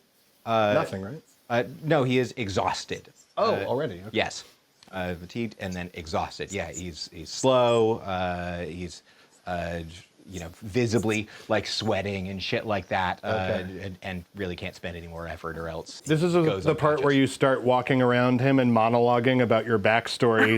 Well, let's see what he does next. I mean, hot, frankly. Yeah, true. Unfortunately. Unfortunately. I suppose we were getting a bit tricky. You're right. Let's keep it simple. And he pulls on a great source of fire and says, "Straight from hell to you, friend," and then throws a fireball your way. You know what's interesting about this is I'm a fire master. Whoa. Oh, what does that mean? Mechanically, it means that I can manipulate frames in all these ways, but I think it would narratively make sense if I could sort of like quickly shout out some words here. I would say, let's see. I'll say pier, def, wall, and create my own reactive firewall Cool. that prevents them from to soften the blow. Magic's rules. Magic. One can, on rare occasions, perform a poetic dispel. A poetic dispel is the use of anything that symbolically represents the same or the opposite of the effect you are attempting to dispel. Tossing water to disrupt a fireball, perhaps. Toss steel over a lightning trap. Poetic dispels, I wrote a bunch more shit. Poetic dispels require ingredients or spell uses up to anything inside the pouch. Once per encounter, someone able to access poetic dispel's ingredients can perform a poetic dispel as a reaction. Poetic dispel to an incoming spell requires a DC 15 intelligence check to recognize the spell. Okay. With a DC 15 intelligence check, I'll accept it. Just a suggestion. I like what you did. 18 on the die. You see what he's doing ahead of time, form your fire mastery, and as he throws his spell at you, you go ahead. I'll say pier, which is fire, def, defend, and I'll quick revise. I'll say own to defend myself with fire. The two of you tossing spells back and forth very appropriately. I feel like just like whoosh, whoosh, whoosh, whoosh. You're like catching it. It's rules. It's over, Victor. And I'm going to blast him one more time with the energy missile. Fine. So does an 18 Yes, beats? mine is 18. That's 10. Okay, this is still... I will use my last effort to do the same thing that I tried to do last time. It's still better for me to go unconscious than to potentially die. Right. I use my last effort. I'm going to try to do a reactive counterspell and oppose your role in this to stop it while it's coming at me. Intelligence. Yes. Oh, Damn. He's good. Your fire shoots over at me as he starts to throw his hands up to try to contain it, like pulls it out, and the fire like rippling at the center of him. You can see him like just fucking sweating bullets as he tries to contain it and like dissipates it as he hits down onto one side of his leg, and his eyes roll back in his head, and you see him slip off the side of the platform into the water. Yes! I levitate. Suck it! Well levitate done, him Wyatt! out of the water and just sort of play him down. Well, Reynold, I forget this guy. Look. Loris. Yes, well done. Bravo. You named me after all. I believe that is a win. Yes, it is. And I'm just in the background. Yeah. Yeah, the one dude. Like the rest of the little macer guys are like, rabbit. Smacking people on the back. It's true. His life is forfeit to yours. You may invoke a right of conquest upon him, a year and a day. You may keep him within your castle or tower. Invoke exile amongst us to remove him from magical society, or keep him in the dungeons here. Or I suppose you may end him. His life is yours. I know Wyatt knows what the conquest is. Yes. Tell me. The year and a day Yeah. thing. To not, little mage rule amongst each other. If you don't kill him, and you can, then you can swear him to magical servitude a year and a day, and he has to serve you. You can do no harm to you. Yep, that one. He doesn't, to be clear, he doesn't have to necessarily do all your like magical do-goods and deeds, but he must serve. Yeah, I'm going to do that, and I'm going to make it clear that with his influence and my influence on the council, we're helping the elves. They pick him up, start drying him off, and a minute or two later, yeah, you're getting sideways information about exactly what he's invoking the right of conquest. The right of conquest. Oh shit. After a minute or so of unconsciousness, he comes to, and his first waking sight is you getting to inform him of the following. Victor, I, Wyatt of Red Post, invoke the rule of conquest. You shall be in my servitude, and I get your proxy votes in the council. A little polite applause in your big ones. Boom, boom, boom. He stands up against you. You disgust me, but you did not kill me. My life is long, a year and a day. You'll do better next time. I've come down and I go, hey, well fought. You know, you really did your best. Hey, what's that? Doink.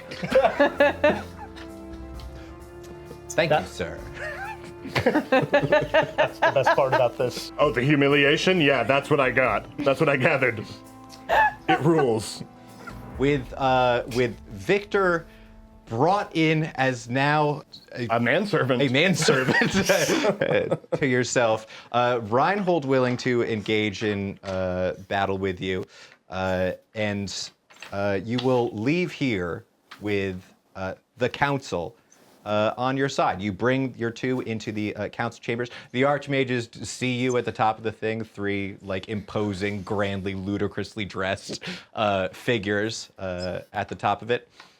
You make your claim that the decision has been clearly made for you, that your side will defeat the others, and you speak eloquently as you did before about the value of assisting the elves.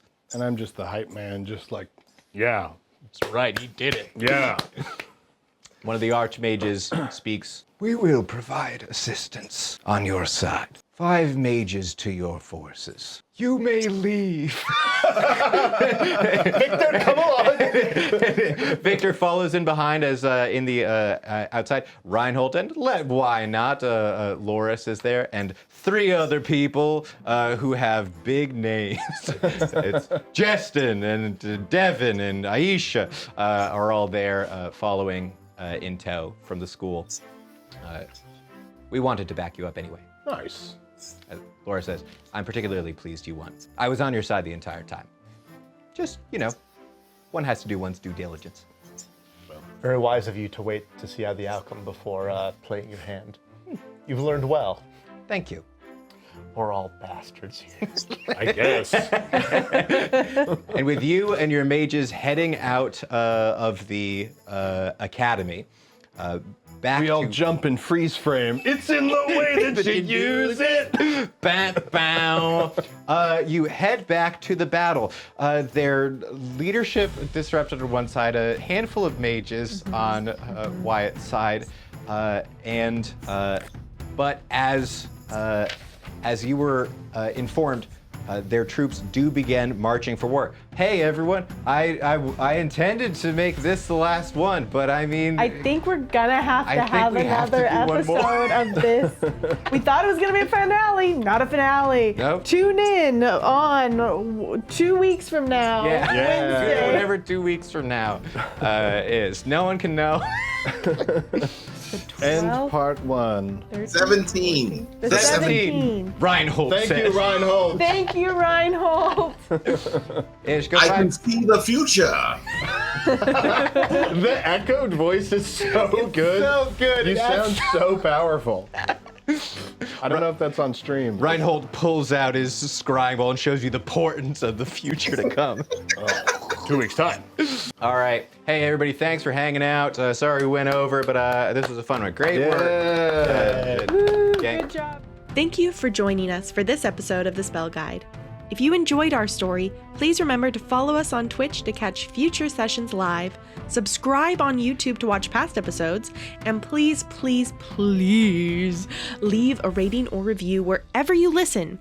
It'll help us grow and help those who love fantasy, intrigue, and chaos to find what they're looking for. I don't have anything clever to outro with, so that's going to be it. Have a nice day.